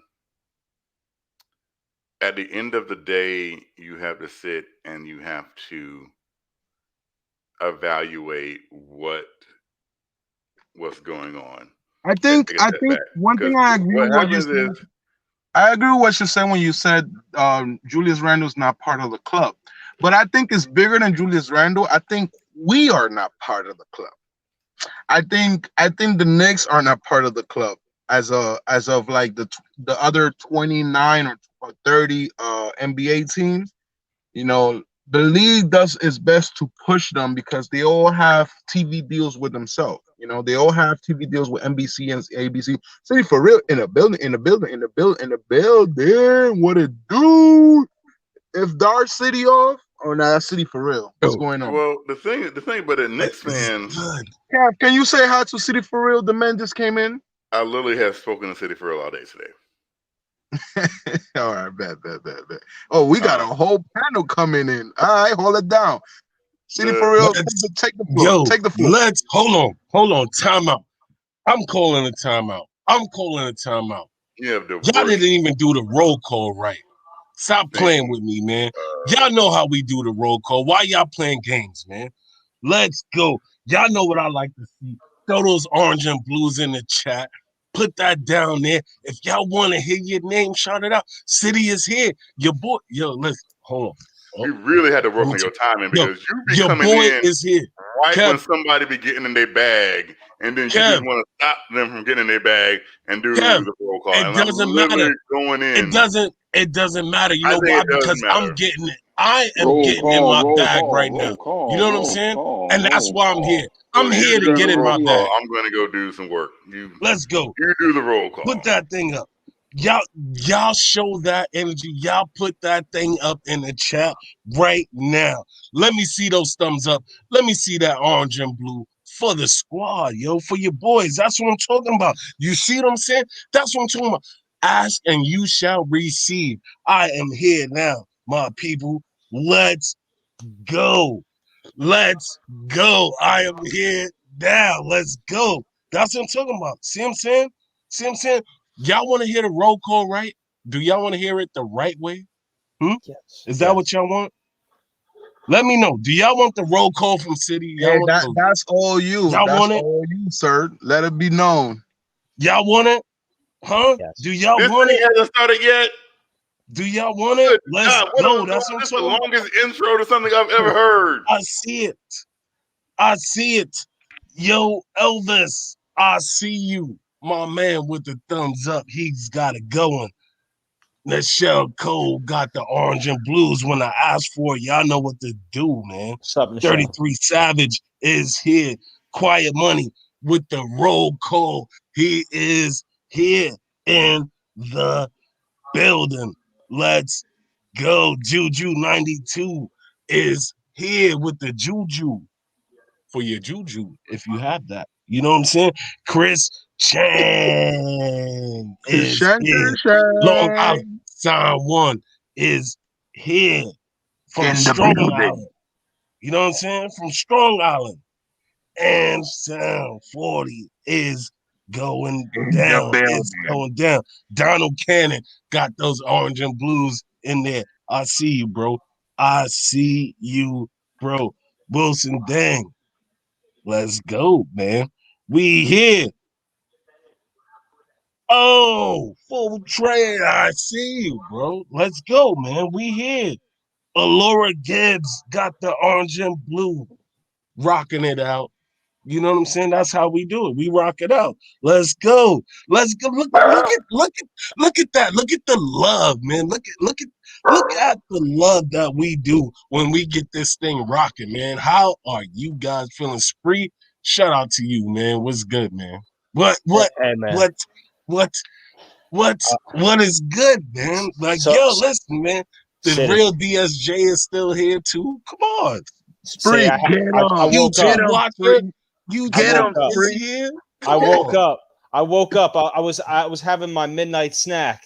I was Oh. listening to Hoodie Kev in the bathroom, and then I Let's said, I gotta go. come on here, man. Let's go. Yo, Get him. the usual suspect, Kaiser, is here. Yo, come on, man. What are we doing? I'm What ready. are we doing? Well, where Kev go? Where's You Come know? Kev? on, man. What are we doing? Let's go. We here, man. We here and we rocking with y'all, right? Right? That's what we doing. Is that what we doing tonight? We rocking with y'all. You know what I'm Facts, saying? facts. You know what I'm Yeah. saying? Gas was good. There we bro. go. Here he is. There What's he is. going Is on? There's this my roll call dude. still going on? Can we No, get you back to good. business, You good. please? No, we good. You good. There's my dude, Hoodie Can- Kev. We good. Now, Can I go say ahead, something Spree. to Hoodie Go Kev ahead, Spree. for a It's second? all you, Hey, Spree. Spree, how you doing? What's up, buddy? I love you. How the Orioles? Hey, The floor my is guy yours. The floor is yours. threw a no hitter. John I Means saw threw a that. no hitter. Yeah. Don't even know who that is, but hey, Hey, I got a question for you. So I'll just say this, couple things. I appreciate you. You know that. Always appreciate you. I appreciate your perspectives. Awesome. And I agree. The one thing I'll give you is yes, I want to see Julius Randle do this in the playoffs. Yes, I'm still in evaluation mode just because he's had success now. That doesn't mean we stop evaluating. Of course, I want to see him do it against elite teams. It's all factors, fair points, no issues with that. Where I have an issue is I don't think there's anything wrong with Knicks fans who have suffered to want Julius Randle to be on an all NBA team, to want him to make an all-star team, even if he gets 10 minutes in that all-star game. What's wrong with that? I didn't say Well, anything was wrong with it. okay. I never said anything was wrong with it. You were. What I'm saying is Go ahead. there was let's take the All-Star game, for example. There was so much hype and build up. Let's get Julius in the All-Star game. Because we want the Knicks to represent. Okay. And we got him in there, and he played like 10 minutes. And like I said, it's one thing to be an all-star, and I want you to understand when I say this. It's one thing to be an all-star, but it's another thing to be an all-sar. Do you get what I'm saying? Like, LeBron is an all-star every year. No, hands down, no question. Why are we even debating that, right? When you get to the point where, like I said, Julius isn't a part of the club. It's about your team. Yes, it's about my team. This is right. I love It's the about New your York Knicks, team and your record. but If your team, what happened? if your record, if Julius Randle, you mentioned something about Julius Randle only playing 10 minutes in the All-Star game. I mean, if your record, if you got the best record in the East, or the second best record in the East, you're gonna play more than 10 minutes in the game. So it's about your team success as well. That's definitely not true. Not true. Whoever's talking is I would say buffering it a is. little bit. So close your windows because it's buffering a little bit. There have been But go ahead, my bad. there has been all-star starters who've been on losing teams. It's true. So how is their record a factor in how they play when their team is losing and they've been voted in as a starter? I mean, they got to do with voting. But your argument was your team's record means how much you play. I mean, it's different. It's different for everything going to it, but one of those is winning your team record. I mean, if your team, Case in point. but you got to think about it. If your team is the second, if your team is the second or the first best team in the league, that means that ESPN is going to be showing them more. That means that you're going to have. So that means there's more people voting. There's more people being able to see you play as well. So it's a lot that go into it, but that's not the only thing. But you do make strong point. Go ahead, finish your point.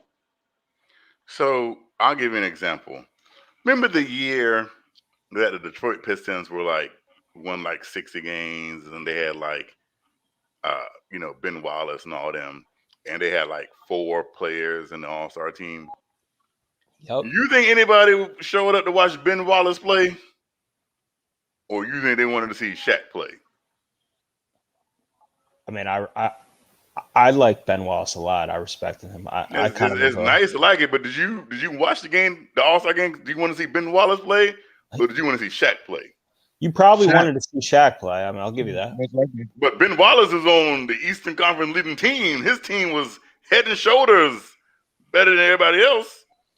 But you ain't tuned in to watch Ben Wallace. I don't know. You didn't tune in. You didn't tune in to watch. You didn't tune in to watch Chauncey Billups when you could watch Allen Iverson.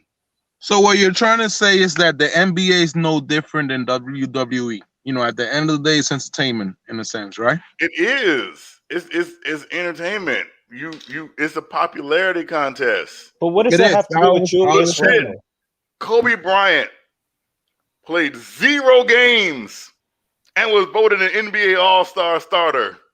Let me repeat this. Kobe Bryant played 0. He was hurt. Played 0 games and was voted as a starter on the All-Star team. But Hoodie Kev, what does this have to do with Julius? Hold on. Can I ask a question? Yeah. So does that discredit everything that he did before that?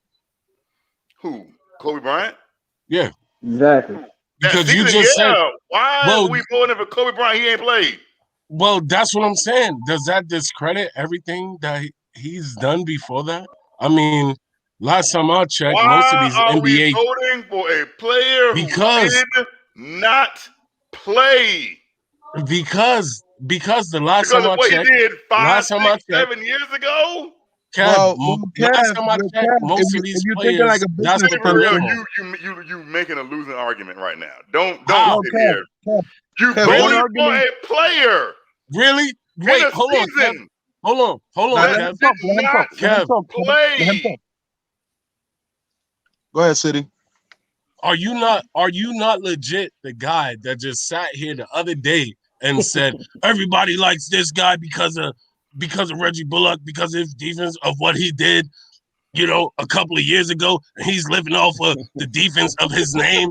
Like, you know what I'm saying? Did you Reggie not Bullock wasn't holding say to an that? Hold on. all-star team Did when you he not didn't say that? play. There's a Wait, hold difference. on. Hold on. Did you not There's a say big that? difference. Reggie Bullock was playing games. But bro, Kobe did you Bryant not say played that? no You said games. that. He played 0. God rest Kobe Bryant. That's like voting for Yo, Kobe I'm Bryant saying, right but now.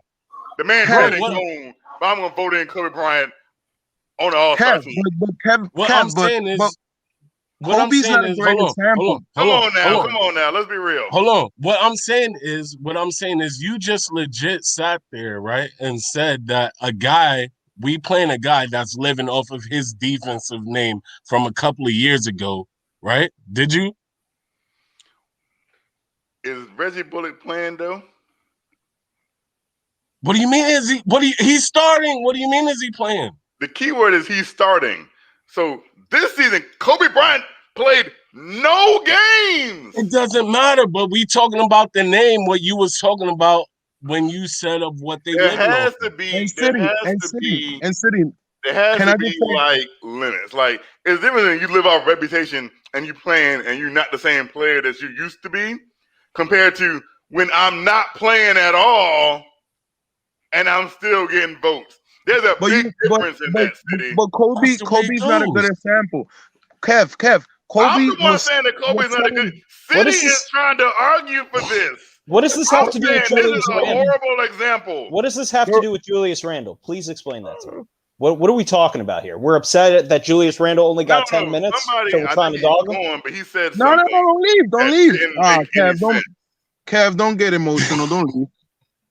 This is not getting it. Like I said, somebody. No, you bringing up an argument. So, but it's just because somebody rebuttals you, you don't have to leave. Like, I think that you I cannot. don't believe. I wasn't going I anywhere. think I'm not mad about Kobe being in the All-Star game if he didn't play no games when Kobe's probably selling a bunch of jerseys for the league. So if you're talking about business-wise and you're having an All-Star game and you're telling me that if the jersey has Brian in the back, I'm gonna sell 1 million jerseys, I'm gonna have Kobe on it. So you're not wrong by saying that the NBA is just entertainment, but also you gotta keep it real when it comes to like Julius. Julius deserves the money. So you bring in a bunch of arguments to not give him the money. And So then is you this have about All-Star or is this about money? Because I'm kind of confused now. I'm so confused what we're talking about. What are we talking we were talking about money. Forget the All-Star conversation. Okay. We're talking about does Julius all right, Spree, does Julius deserve 30 million or under 30? Let's just start with that now. I just, why are we even having this conversation right now when we're making the playoffs? Like we're thinking ahead. We're talking about thinking ahead. I don't think Kevin started this. The media started this. They saw this moment of that we lost one game, and I think a reporter said that. Do you see the bottom banner? What's going across the screen right now? Yeah, I see it. I see it. I was waiting for y'all. I was waiting for y'all to finish your point. Here's my the bottom banner says does Julius Randle deserve a max contract extension in the Knicks this summer? That's what the bottom banner says. I think we're going. I think he deserves to get paid. I don't know what the money is going to look like, but he deserves to get paid. Whatever. I would beg to differ. I would say this. Shout out to Donald Cannon for the $5 chatter platter. Let's go. Donald Cannon says Kev is driving me crazy. The Knicks could win the championship, and he still find a reason to hate. He needs to call his girlfriend for attention. I don't need my girlfriend. I have all of y'all. Here's me. Y'all are giving me all the attention right now. So let me just say this one thing about the Randle thing. All right, I'm going to say it this way. I'm going to say to be fair. I want to see what Julius. To one thing Kev says, I agree with. I want to see what he does in the playoffs because you don't just – it's one season. Having said that, I've seen enough to believe that a lot of what he's done this year is definitely sustainable. I think he's improved, and I want him on this team. I think the real key – yes, he's going to get paid. This is like – I understand we can debate this. The bottom line is he's coming back. He wants to be here. He's a good player. He's going to be here. The real question that we should be asking ourselves is what are we going to do with the money to help Julius Randle? Who's going to be – it's not that – there are people that are going to want to come here and want our money, and we got to pick the right star to pick to play with Julius. That's the real question that I think about every night, not whether or not Julius Randle is going to be here, because he will. That's all I got to say. It's a fact. You can't say it better, man. I mean, we have so many guys that we could get rid of, but Julius is not the one that I'm thinking, Kev. Who says I thought about getting rid of Julius? Where did He's that bringing sit? the conversation. Man. You're bringing the Shout out to Uncle Ron. Hey, Ron, Mr. Ron. How you doing? Good. Good afternoon. Hey, Ron. Man.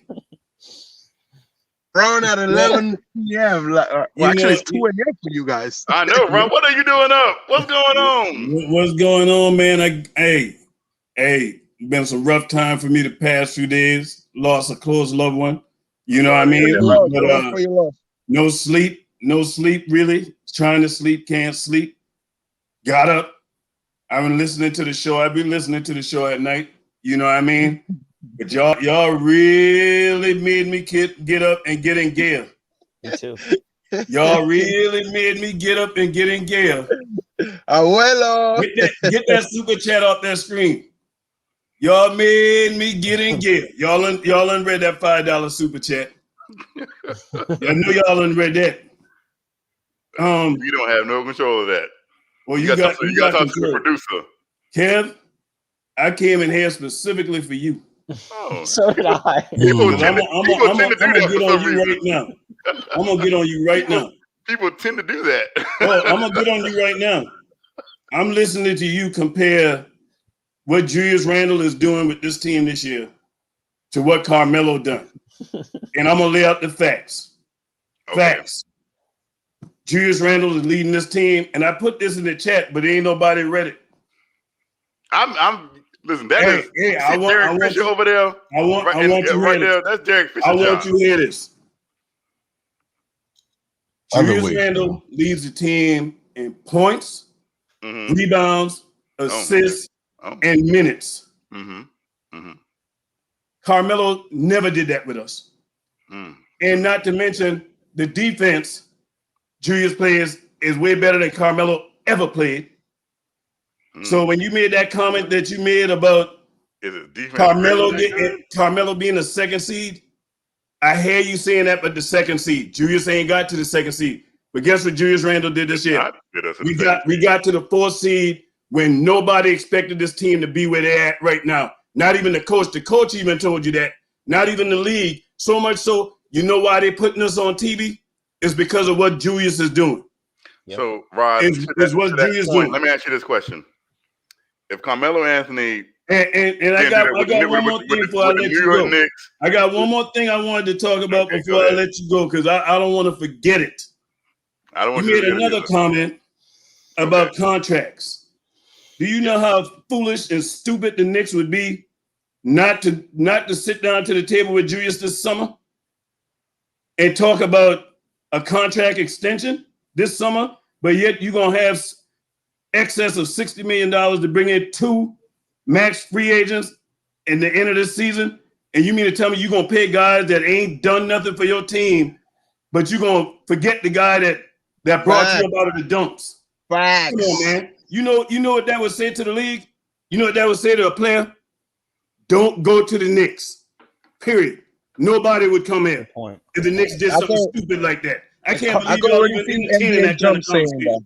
Carmelo had better pieces in 2012. Carmelo had way better pieces. I expect better from y'all guys than to have a conversation so idiotic that it's so asinine that even came up in that manner. I can understand you saying, okay, I understand if the Knicks said, okay, we gonna give you this contract extension now to avoid, as a businessman, not giving the $200 if he hits the 5, because of course that's good business for the Knicks. But to suggest not to pay him and have him come back on that $19 million team option, you know what Julius Randle would say to that? Okay, I'm coming back, and guess what he gonna do? Leave you behind high and dry. Let that sink in. And also, Okay, Carmelo had a better supporting cast in 2012 than Julius does this year. Way better. I just want to say So that. let me By far. let me- Far. I mean, when you got a guy that won Defensive Player of the Year, and you got a top tier point guard like Mr. Jason Kidd, and you got a guy. Amari. Yeah, and you got Amari, and you got a guy. 6th man of the year. All-star. You got, yeah, exactly. You got the guy J.R. Smith who won. Like, I mean, bro, like, you know what I'm saying? Like, people want to talk about playing with house money. I mean, come on.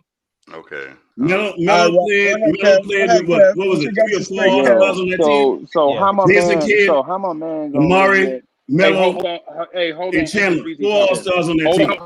Hold on. Wait a minute. Uncle Breezy talking. Hold up. Don't cut me off.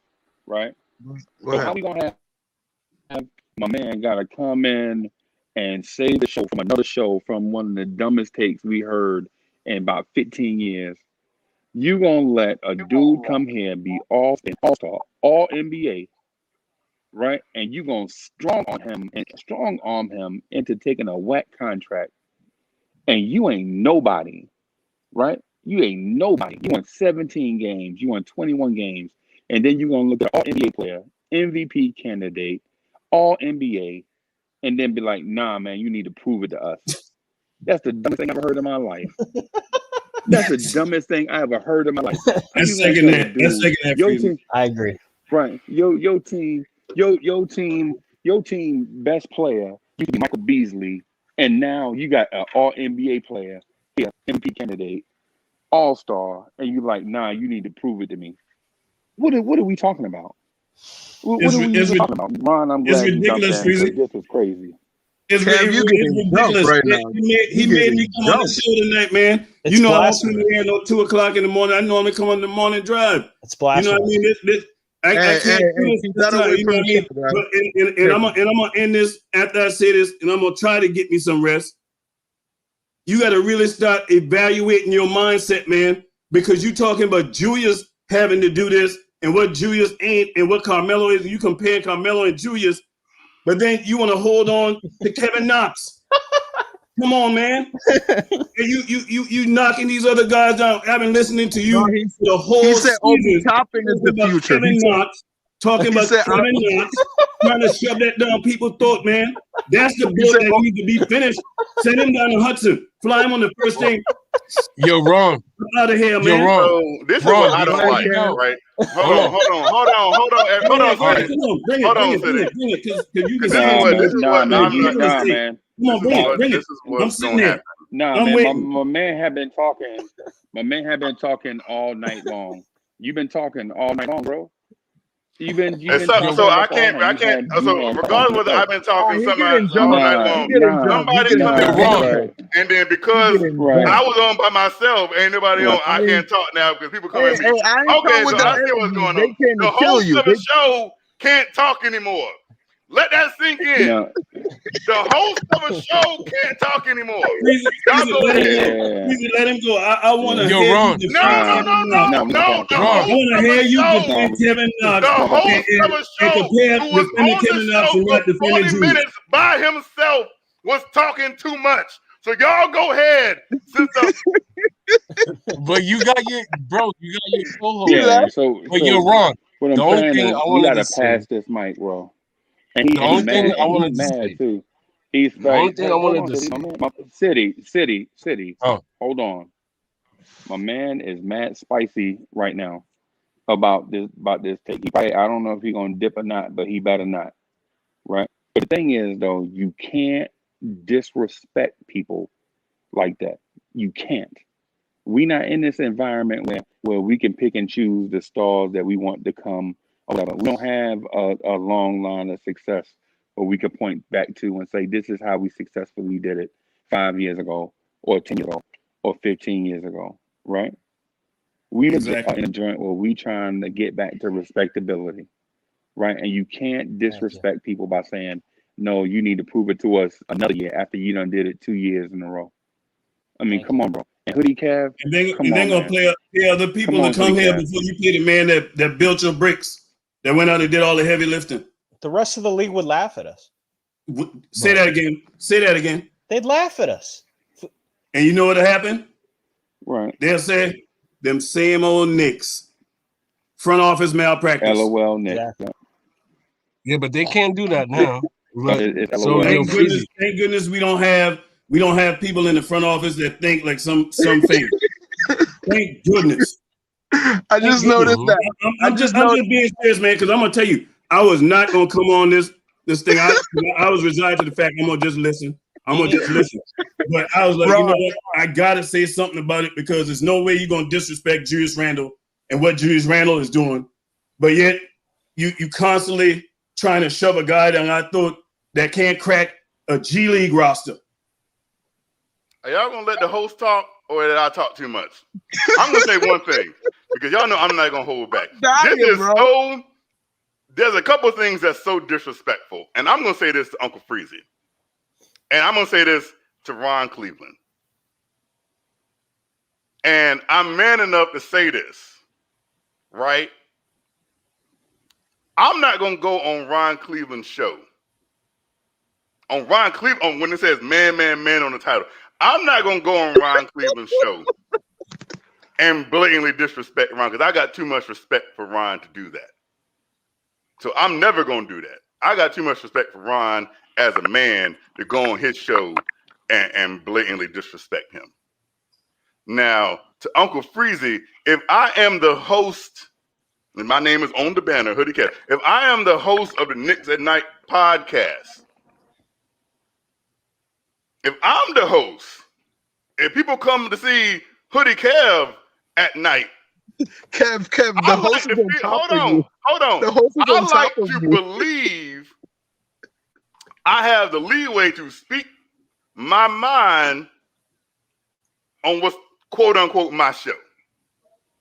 Now, if I'm wrong about what a host can and cannot do, please correct me right now. Okay, so I'm gonna share this with you right here, because you know I run a show. You gotta get your mind right. Let me share something with you, brother. Because like I said, Ron, I'm not gonna come on your show. Plenty times. Let me tell you something. Let me. I'm very good at attention to detail. That was my job. I was a soldier. Mm-hmm. What you're trying to say is because I came and I said what I had to say about your take, that's disrespectful. No, it wasn't. No, I didn't. Hold on. I didn't call you out your name. I addressed the topic of what was being said, and I said it was asinine. Doesn't make any sense for that take. And I gave you credible reasons why. People come on my show and they say things, I say things, and they don't agree with it, and they check me. Guess what I say? Okay, you got me. You're right. But I'm not going to say just because somebody says something that they don't agree with what I'm saying, that is disrespectful, because the way I came at you was not disrespectful. The difference between that is, Ron, if you want to come at me for my take on Julius Randle's contract, that's one thing. But this is where it gets more personal, and you had to read between the lines, whether you mean it or not, whether you knew it was a personal take or not. Because if we're talking about Julius Randle's contract, and then you do an undercut it because you know I'm a Knicks fan. So that's coming at me personally because my take on what Julius Randle's contract has absolutely nothing to do with my affinity for Kevin Knox. Guess what? You're wrong. Is a personal jab. You're wrong. That's not a personal jab. That's not wrong. Because if you want to say, hold on, Ron, if you want to talk about my take on what I said about Julius Randle's contract, fine, we can talk about that and we can debate that. But then when you throw an underhanded jab and say, this is the person who likes Kevin Knox and wants to throw Kevin Knox in the conversation. When I'm talking about Julius Randle's contract, has nothing to do with Kevin Knox Oh, whatsoever. it's very pertinent. Why you That is what I mean is that's a personal attack. You just attacked me personally because of what I feel about Kevin Knox. I didn't say nothing about you. I didn't say nothing about your family. I didn't bring up none of that. And anybody will tell you on my show, certain things are off limits.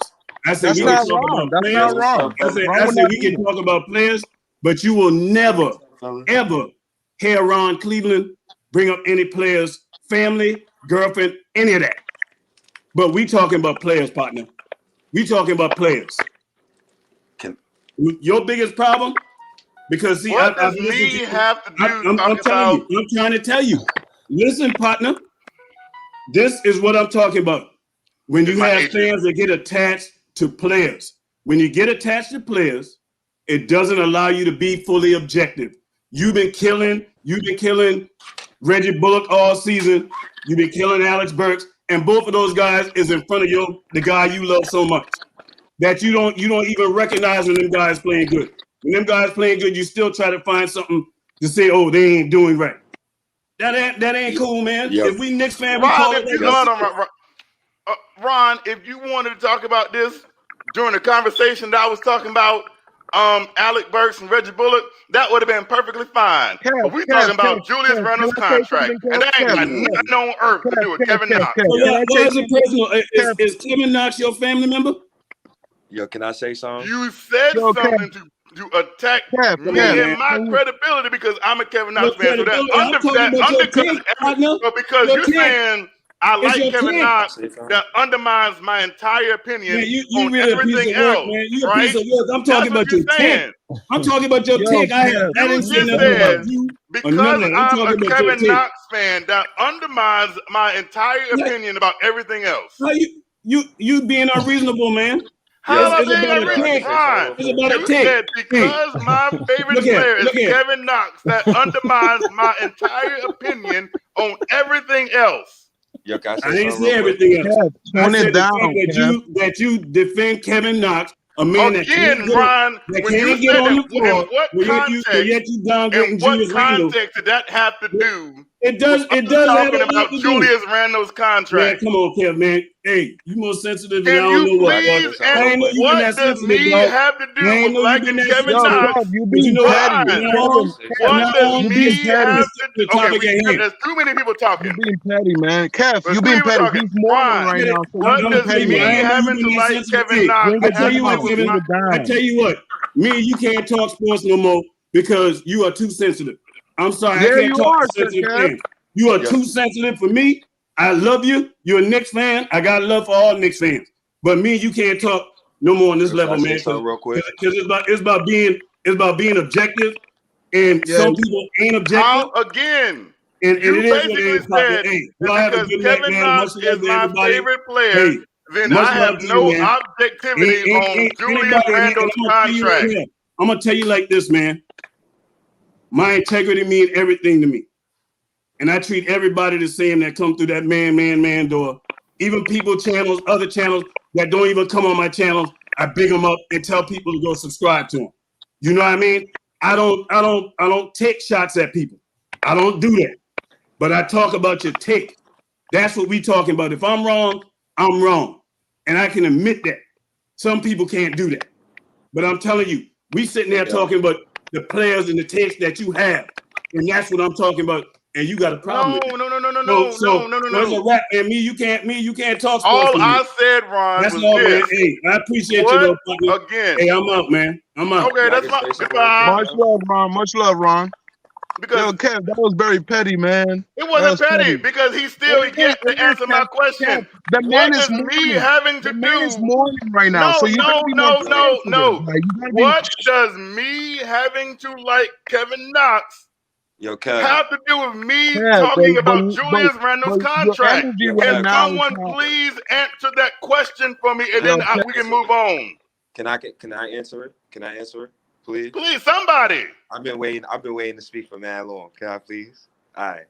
So, shout outs to my man Ron Cleveland, right?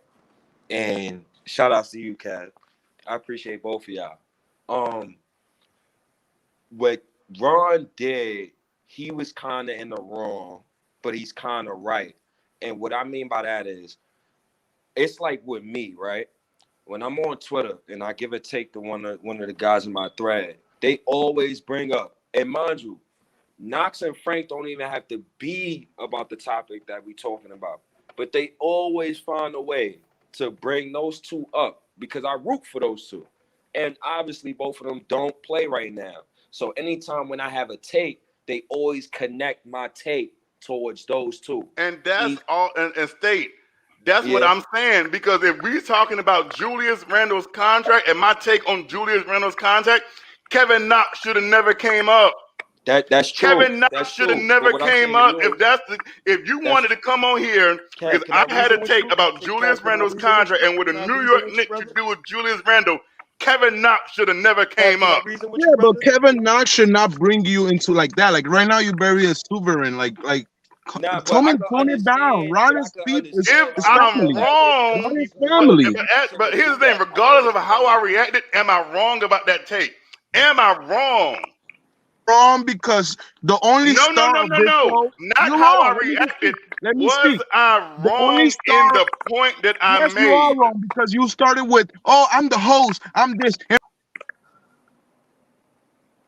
I don't. Like. No, Freezy is doing. Like.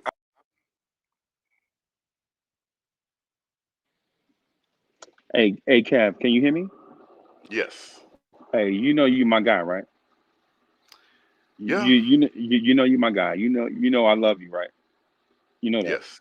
right? And The you feeling is know, mutual. and you know, in the whole Knicks universe, and for the ones I just asked to go backstage for a few minutes, don't feel disrespect. I just need to talk to Kev. So you know, out of all the people in the Knicks universe, you know you're my favorite, right? And no, and it's unquestioned too, and no disrespect to the others, but Hoodie Kev is my favorite, right?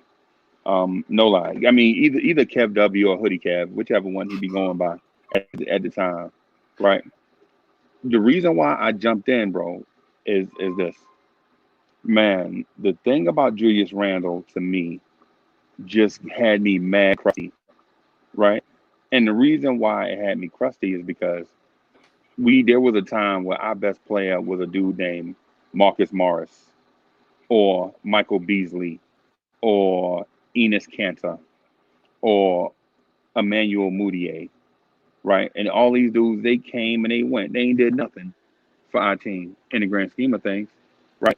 And so a dude comes and he produces at such a high level that he gets into the All NBA or All Star conversation. Even last year, Randall was in the All Star conversation, though his numbers got better after the All Star break, right?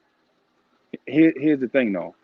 Here's the thing: when somebody come here and prove themselves, dog, we shouldn't have to make them prove themselves over and over and over and over and over again, especially if they took on the mantle of being the guy in New York, right? That's why I jumped in and disagreed, right? But the thing is um I think the reason why people were in a fervor is not the fact that they disagreed with the way you approached it, but things say from previous conversations that may have led to this. And it's the reason why they brought up Kevin Knox when they shouldn't have. You know what I'm saying? Knox is not even part of the conversation. You know what I'm saying? But there is a backstory of you loving some and not loving one. You know what I'm saying? I think it was brought up. Was it a tinge disrespectful? Yeah, but in debates it's gonna be like that. Sometimes we gonna dust each other up and catch each other up. You know what I'm saying? But the thing I want you to remember, man, is the Knicks at Night podcast is you and City's joint, right? This y'all the you and City, right? So, but the thing about that though is when City was trying to jump in, you kept cutting City off. You know, this is you and City. City is our man. I had You a know what I'm saying? I had a whole legit hour and a half Point. conversation with City today about that. Yeah. And When he came in to do the roll call, you was mad jelly. You was like, yo, he coming in just busting in the middle of me talking. You know what I'm saying? But we want you remember, yo, it's a podcast, bro. It's a podcast. It's a joint. You know what I'm saying? and So it's not. We don't have to do all box score and all of that. So So So my I'm whole just, like I'm saying, issue. Go ahead. I want everybody to say, I want everybody to say that this is City and Hoodie Cavs joined the Knicks Tonight podcast. You know what I'm saying? I mean, do I wish I could just do it by myself? Yes. But y'all came in and y'all was like, let's do it together, and here we are, right? So when people come on, man, don't always feel offended when they have a different take. You know what I'm saying? Let them speak their piece, and then we can march on. You know what I'm saying? Again, so here's my thing, and this is me speaking my piece. As we know, I love Ron Cleveland. Ron Cleveland was here when I was just a podcast toddler. The only issue I have is this. Uncle Breeze, you know this better than most people. I don't want to sit here and say that everything. I say a lot of things. I have my own opinions on things and how I feel and how I feel, and I'm never really going to apologize for that. And if I have a take, and you want to debate that take, hey, that's fine. Let's do that, and and we can do that all day till the cows come home. My thing is this, and as I said over and over and over and over and over again, I don't know, City, if you just dropped off. If Ron wanted to debate and have a conversation about my opinion on what I think is going to happen or with Julius Randle's contract and his perspective and the team's perspective on an extension, we could still be talking about that right now. What happened is Ron tried to undercut everything I said by basically saying, you a Knox fan, so you don't have a perspective that really matters because you like Kevin Knox and you want to downgrade everybody. And whether he knew that's what he was saying or not, I don't know. But that's what happened. Because if the conversation has been about Julius Randle and his contract extension, as you say on the bottom ticker, why are we talking about Kevin Knox? If you're not personally trying to come at me,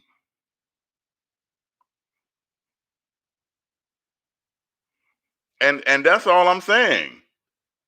Because if you weren't personally trying to come at me, you would have never brought up Kevin Knox. Point blank, period. And you know that I'm right. You can defend it, you can argue it, you can scream and shout, but you know that I'm right.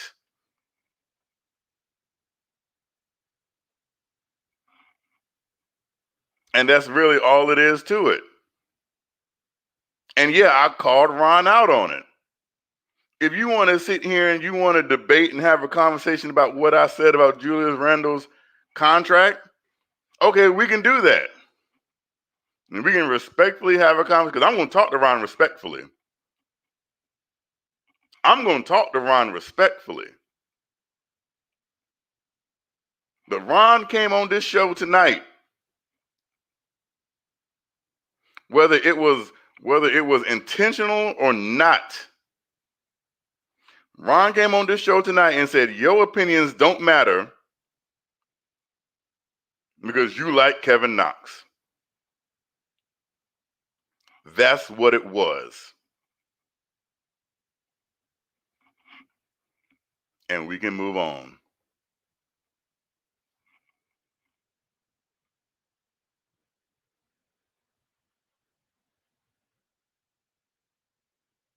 I don't know if where everybody is or what freeze is going on, if his phone died. I don't know if everybody is backstage.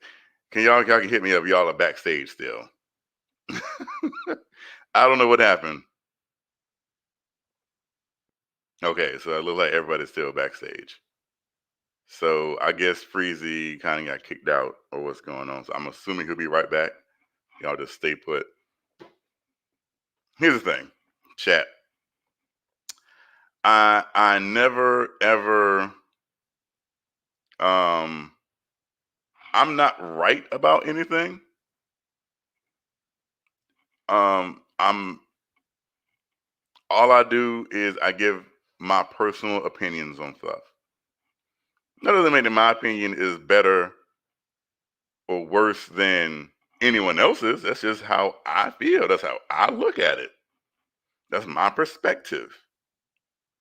I don't think opinion is anything that's right or wrong. So this isn't me being right or wrong. I'm going to defend what I believe in like the next man is.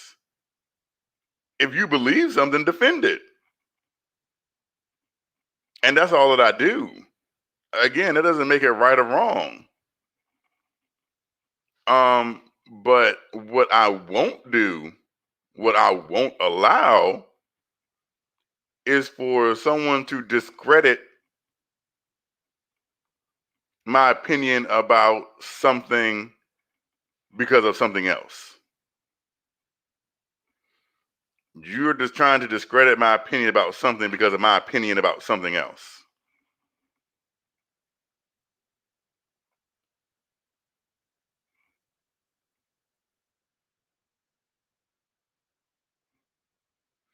I don't go on anybody else's show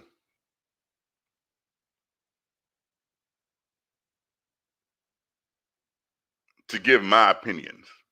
I wait till 11:45 each and every night to give my opinion on the show that I host.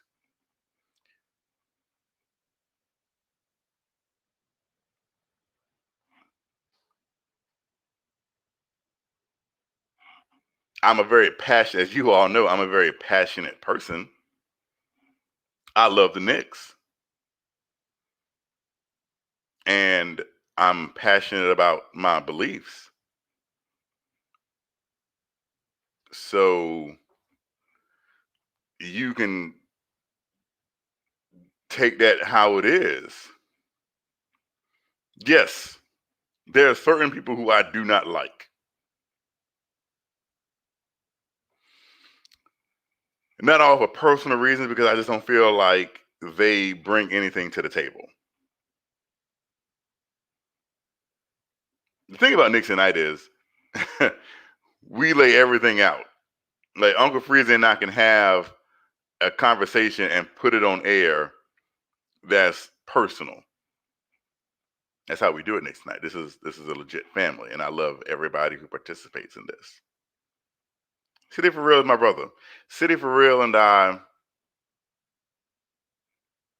are very different in personalities. I let City for Real know I can't do what he does. I'm not a rah-rah kind of person. Well, not in the not in the sense that City for Real is. I'm not the hype man, as they say. And City brings his take, and I don't ever mean to disrespect City whatsoever. It's kind of like a playful banter that I probably have with City. But that's it. The thing, I take perspective very seriously, right? So when I say Carmelo Anthony had what Carmelo Anthony did in the 2012 season, I think was carry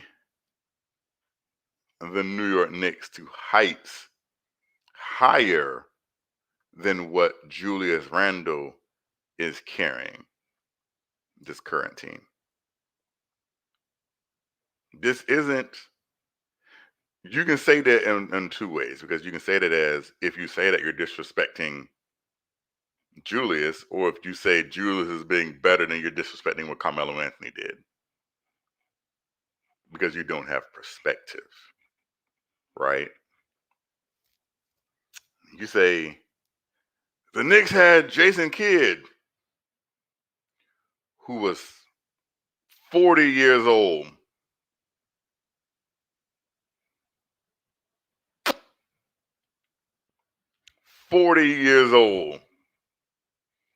Just because you say you had Jason Kidd, the all-time great, don't mean that he was the same Jason Kidd when he played here. That's not having perspective. That's throwing out a name. You can say he had Amari Stoudemire, who played 29 games. That's not having perspective.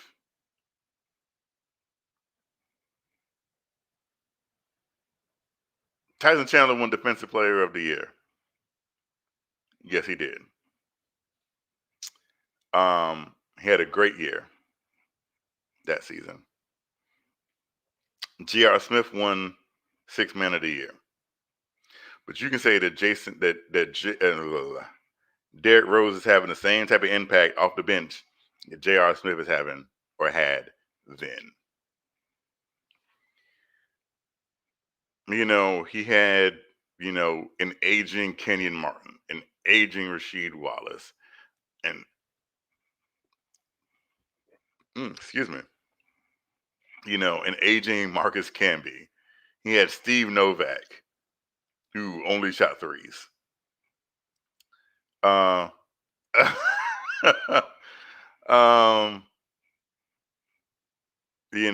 Amon Shumpert was young. He was coming back off injury. Chris Copeland, Raymond Felton was pretty much the point guard there. That's it.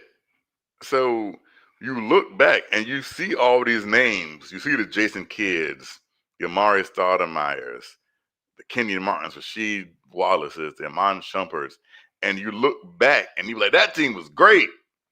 And then you think about it and you're like, you know what? It really wasn't. Carmelo Anthony lifted that team.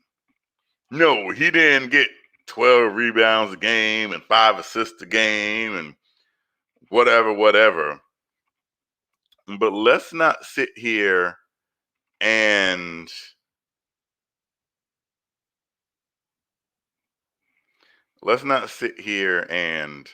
pretend that Carmelo Anthony didn't do great things for that team.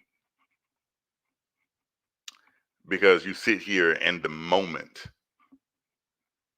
of what Julius Randle is doing, and you're saying in the moment that Julius Randle is having a better season than Carmelo Anthony did then. Because I don't think you have proper perspective. You can say, is Mitchell Robinson and Nerlens Noel as good as Tyson Chandler? No. Well, no, not really. Not really. They're the same types of players. They're the same type. The Knicks haven't had, thinking about that, the Knicks haven't had like a prototypical center. Like scoring center. Like a legit threat offensive center.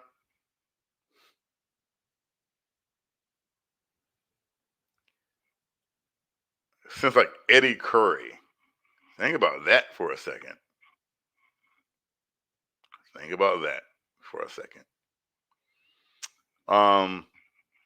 Again, is Derrick Rose playing the same role that J.R. Smith did? Yes.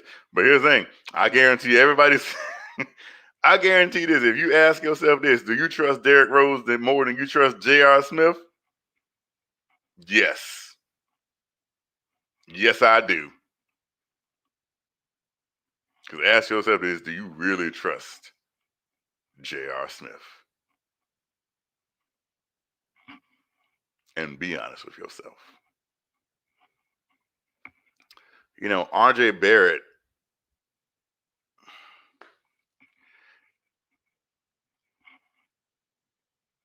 was there a player on the 2012 team as good as RJ Barrett is right now? If you're comparing JR to D Rose, no. Say what you want about Elfrid Payton, but would you take a 39, 40-year-old Jason Kidd over Elfrid Payton? As much as we all dislike Elfrid Payton, would you legit take a 40-year-old washed up guard over? At least Elfrid Payton is serviceable. You know, we give Elfrid Payton such a really, really hard time. And sometimes it's a little bit unfair. It's a little bit unfair.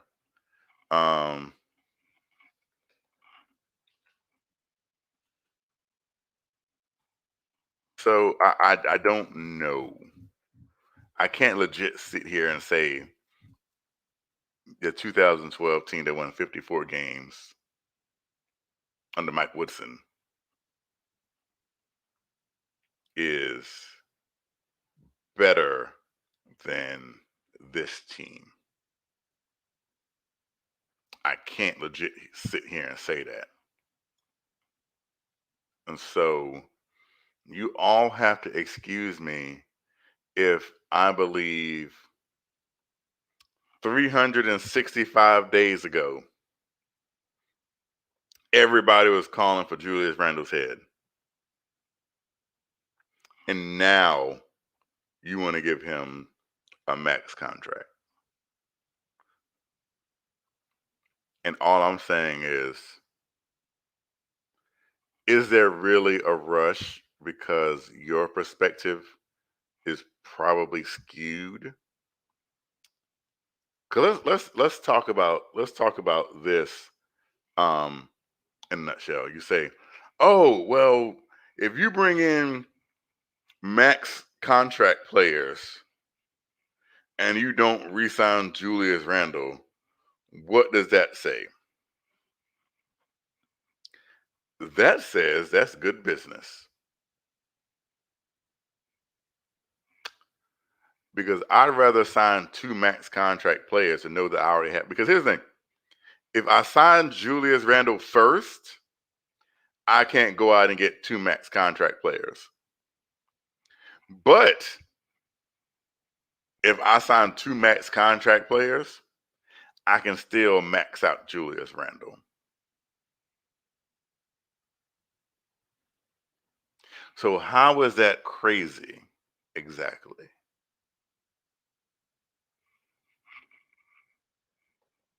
Chat.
I don't know if Stop It videos can count.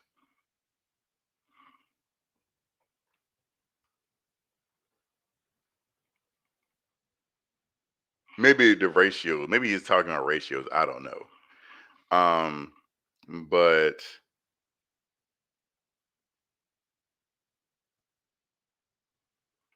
John O'Cannon,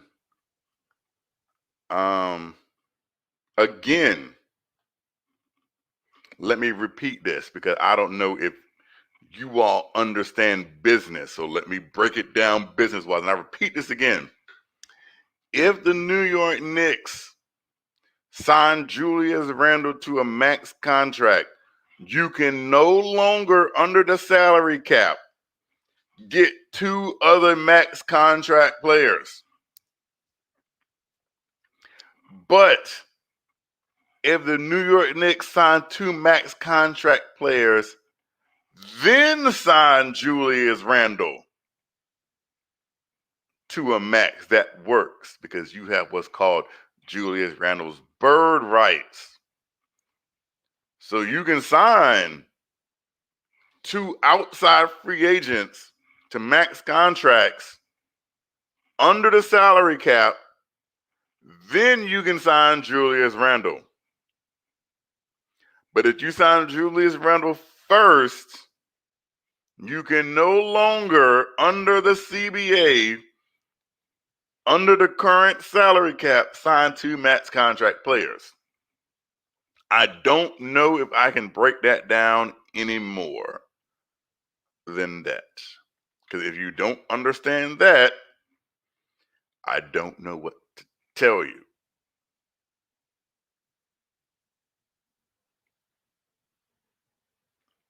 So again, Quiet Money,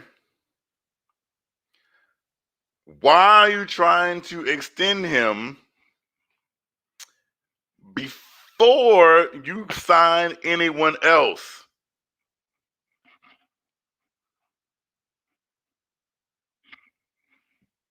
What's the logic?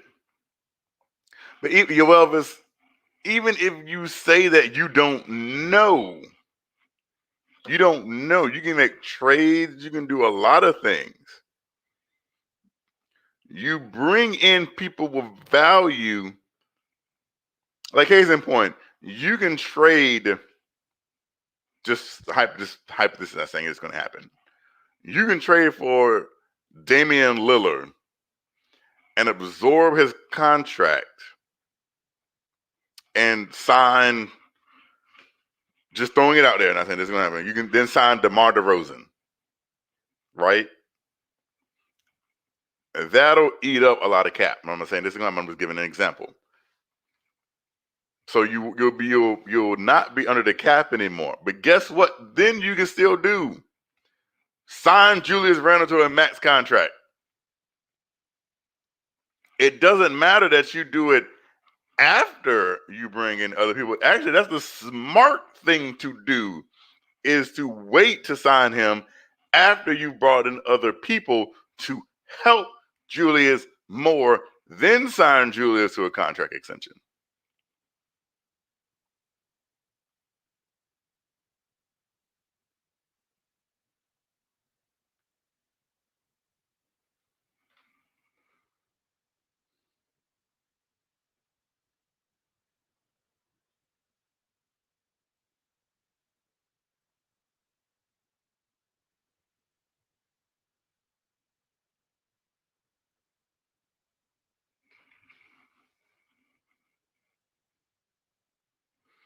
David Parker, I gave the Damian Lillard as an example because right now you can trade a bag of peanuts for Damian Lillard. You don't even have to give up anybody because we have next year we'll have $60 million under the cap. So you can absorb all of Damian Lillard's contract and not have to give up anybody because we have the salary cap to do that. I'm not saying that's going to happen. I'm not advocating either way for it. All I'm doing is giving a scenario.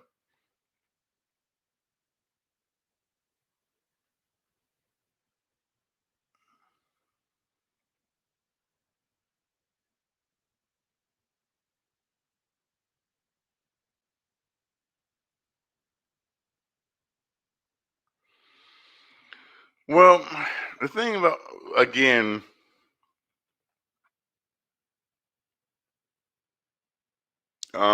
this isn't saying that everyone, listen, I don't believe anyone of substance is coming here. I don't believe that at all. Um,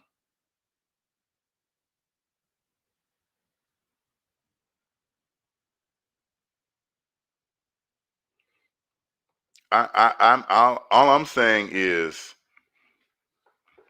if you want to be able to be flexible as you can, the business aspect of it, a team wants to be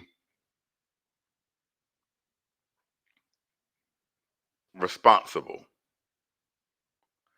And this isn't the NFL where you can just rip up contracts all willy-nilly whenever you want to. Yes, Julius Randle has an option for next year. He has an option that the team can pick up. Nobody told Julius Randle to sign that deal when he did. What happened is Julius Randle gave the Knicks all the leverage. Now, I'm not saying the Knicks shouldn't re-sign Julius Randle. What I'm saying, like any business, they're going to look what's good for their business. At the end of the day, finances come into play. As fans, we can sit here and say, just give Julius the bag. As easy to say as fans. But what Leon Rose and Scott Perry and Brock Aller and the Knicks front office have to do is, what is the best thing to do financially for our organization? Because if Leon Rose did not care about being in the best position financially, he wouldn't have got the best finance guy in the business and Brock Aller to come on the team. That's a fact. He didn't bring in Brock Aller to sit there counting quarters. He brought in Brock Aller to make the best financial moves for the franchise. And yes, that includes, what are we going to pay Julius? That includes that. And sometimes you have to not look at things as a fan and look at it and take a step back and be like, well, this is right. The Knicks aren't just about to throw money at anybody. They haven't. This front office has proved that. The only thing they've done is be financially conservative. That's what they've shown us. Since Scott Perry has gotten here. Think about it. Since Scott Perry has gotten here, the only thing he's done is trim the salary. Make smart financial moves. Get players on the cheap. You can sit here and say, we didn't have any options. You can sit here and say, we didn't have a lot of things going for us, right? But I'll say this, and I'll use this as an example. Gordon Hayward could have stayed in Boston. Gordon Hayward could have went home to Indiana, another playoff team. Gordon Hayward took $120 million to play for the Charlotte Hornets. And ask yourself this, what in the world have the Charlotte Hornets done? Other than be a bottom dwelling team in the league. But they went out and they gave, I think it's 130 million actually. It's 120 or 130. I don't remember.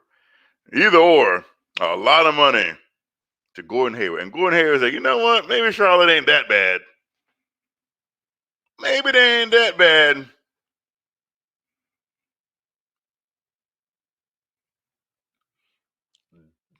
Don't sit here and pretend because you guys have gotten attached to a player.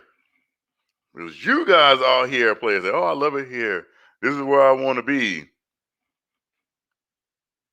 And think that he ain't going to take what he thinks he's worth. Because you all want him to be here because he's a fan favorite. But Charles Sprewell said, you know what, $100 million ain't enough to feed my family. Let that sink in for you. Well, Charles Sprewell said $100 million ain't enough to feed my family.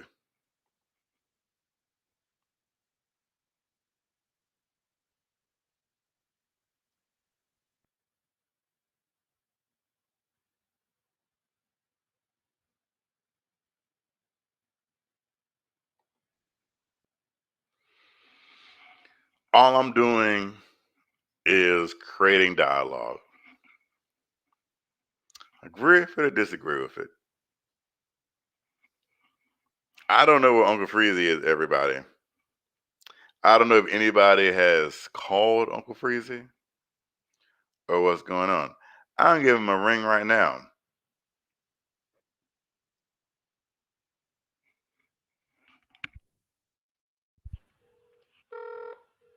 See what happens. Odds are his phone probably went dead.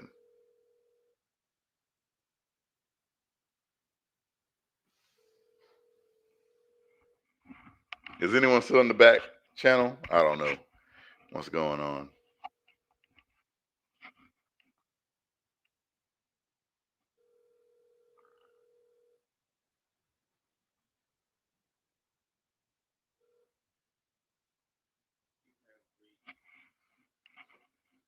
No answer. Chat.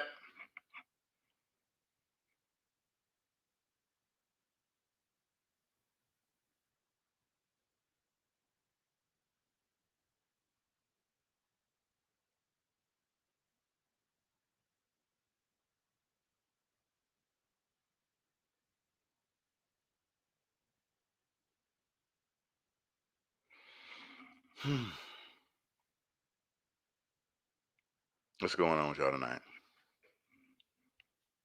David Jackson, I legit didn't do anything. I don't know. I'm not to blame for what's going on. I have no. I think Uncle Freezy's phone might have died.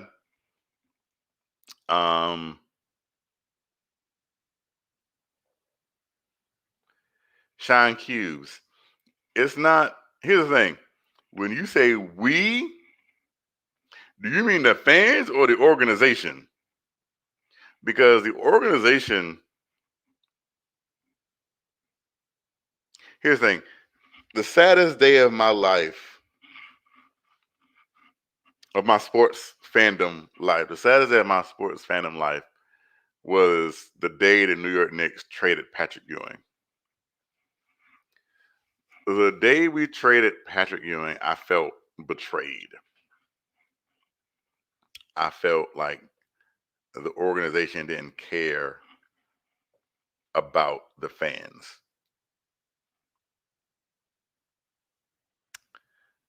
How could in the world could you trade a man who gave you every ounce of everything he had for 15 years? You just traded him away for Glenn Rice, for Luke Longley.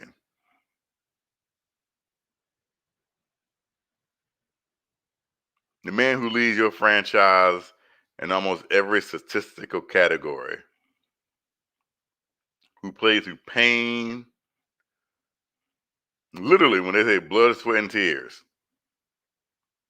for 15 years, you just traded them away because you wanted to go younger. It was on that day I realized that the old saying, there's no loyalty in sports, I felt that was true. I felt if you leave it to a franchise, they're going to do what's best for the franchise, not what's best for the player. You can't tell me you're going to give Patrick Ewing one more year to finish out his contract. You're not going to sit here and tell me that.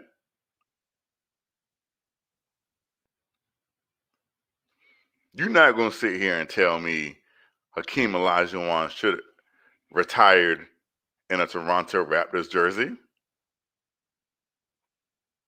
You're not going to sit here and tell me Karl Malone retired in a Lakers jersey, that Scottie Pippen retired in the Trailblazers jersey.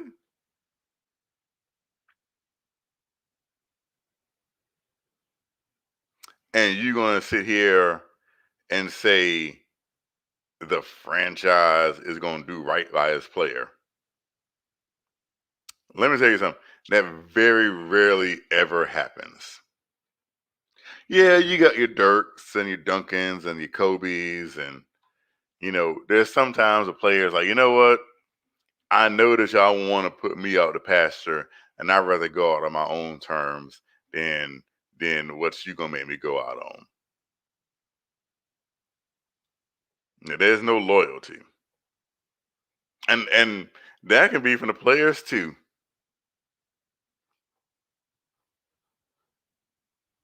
That can be on the players too.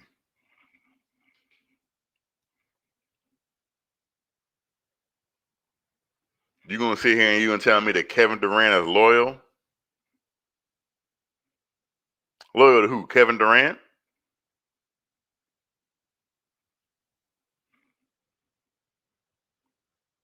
You gonna tell me James Harden is loyal?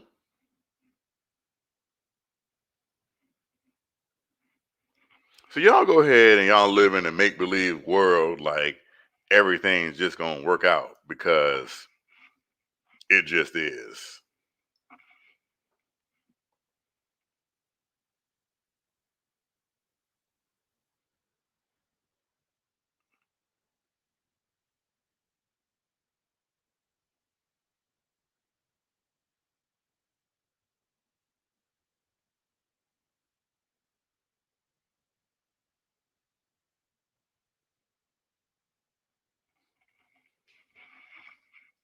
Quiet money. That's all I'm saying. It is a business.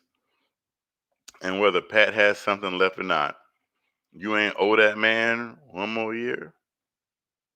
But yet you sit here and say it's a business, but you expect the Knicks to do right by Julius Randle.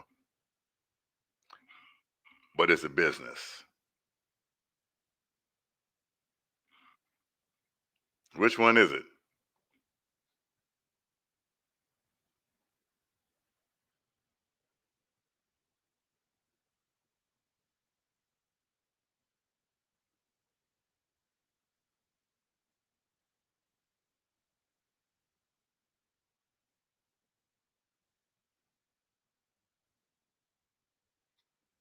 And so I'm not sitting here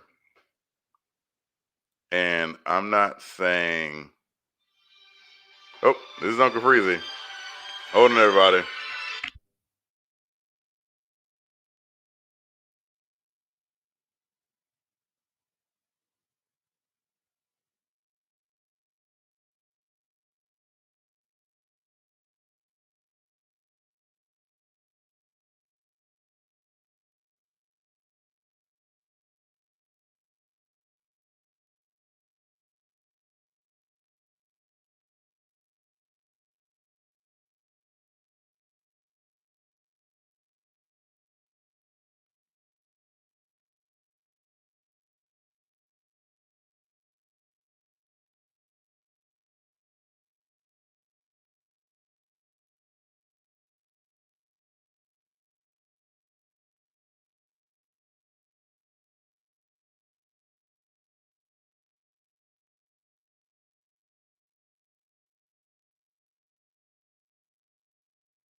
Well, everybody, looks like we'll be wrapping up here now.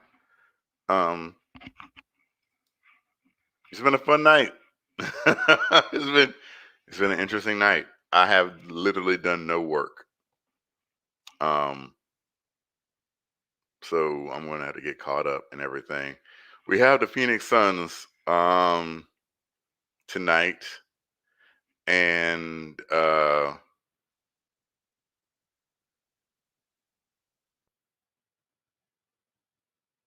we all know I don't like making predictions. I have yet to make a prediction on this team, but I'll holler at y'all tomorrow night, 11:45, sharp, Knicks at night. Peace out. I love you guys.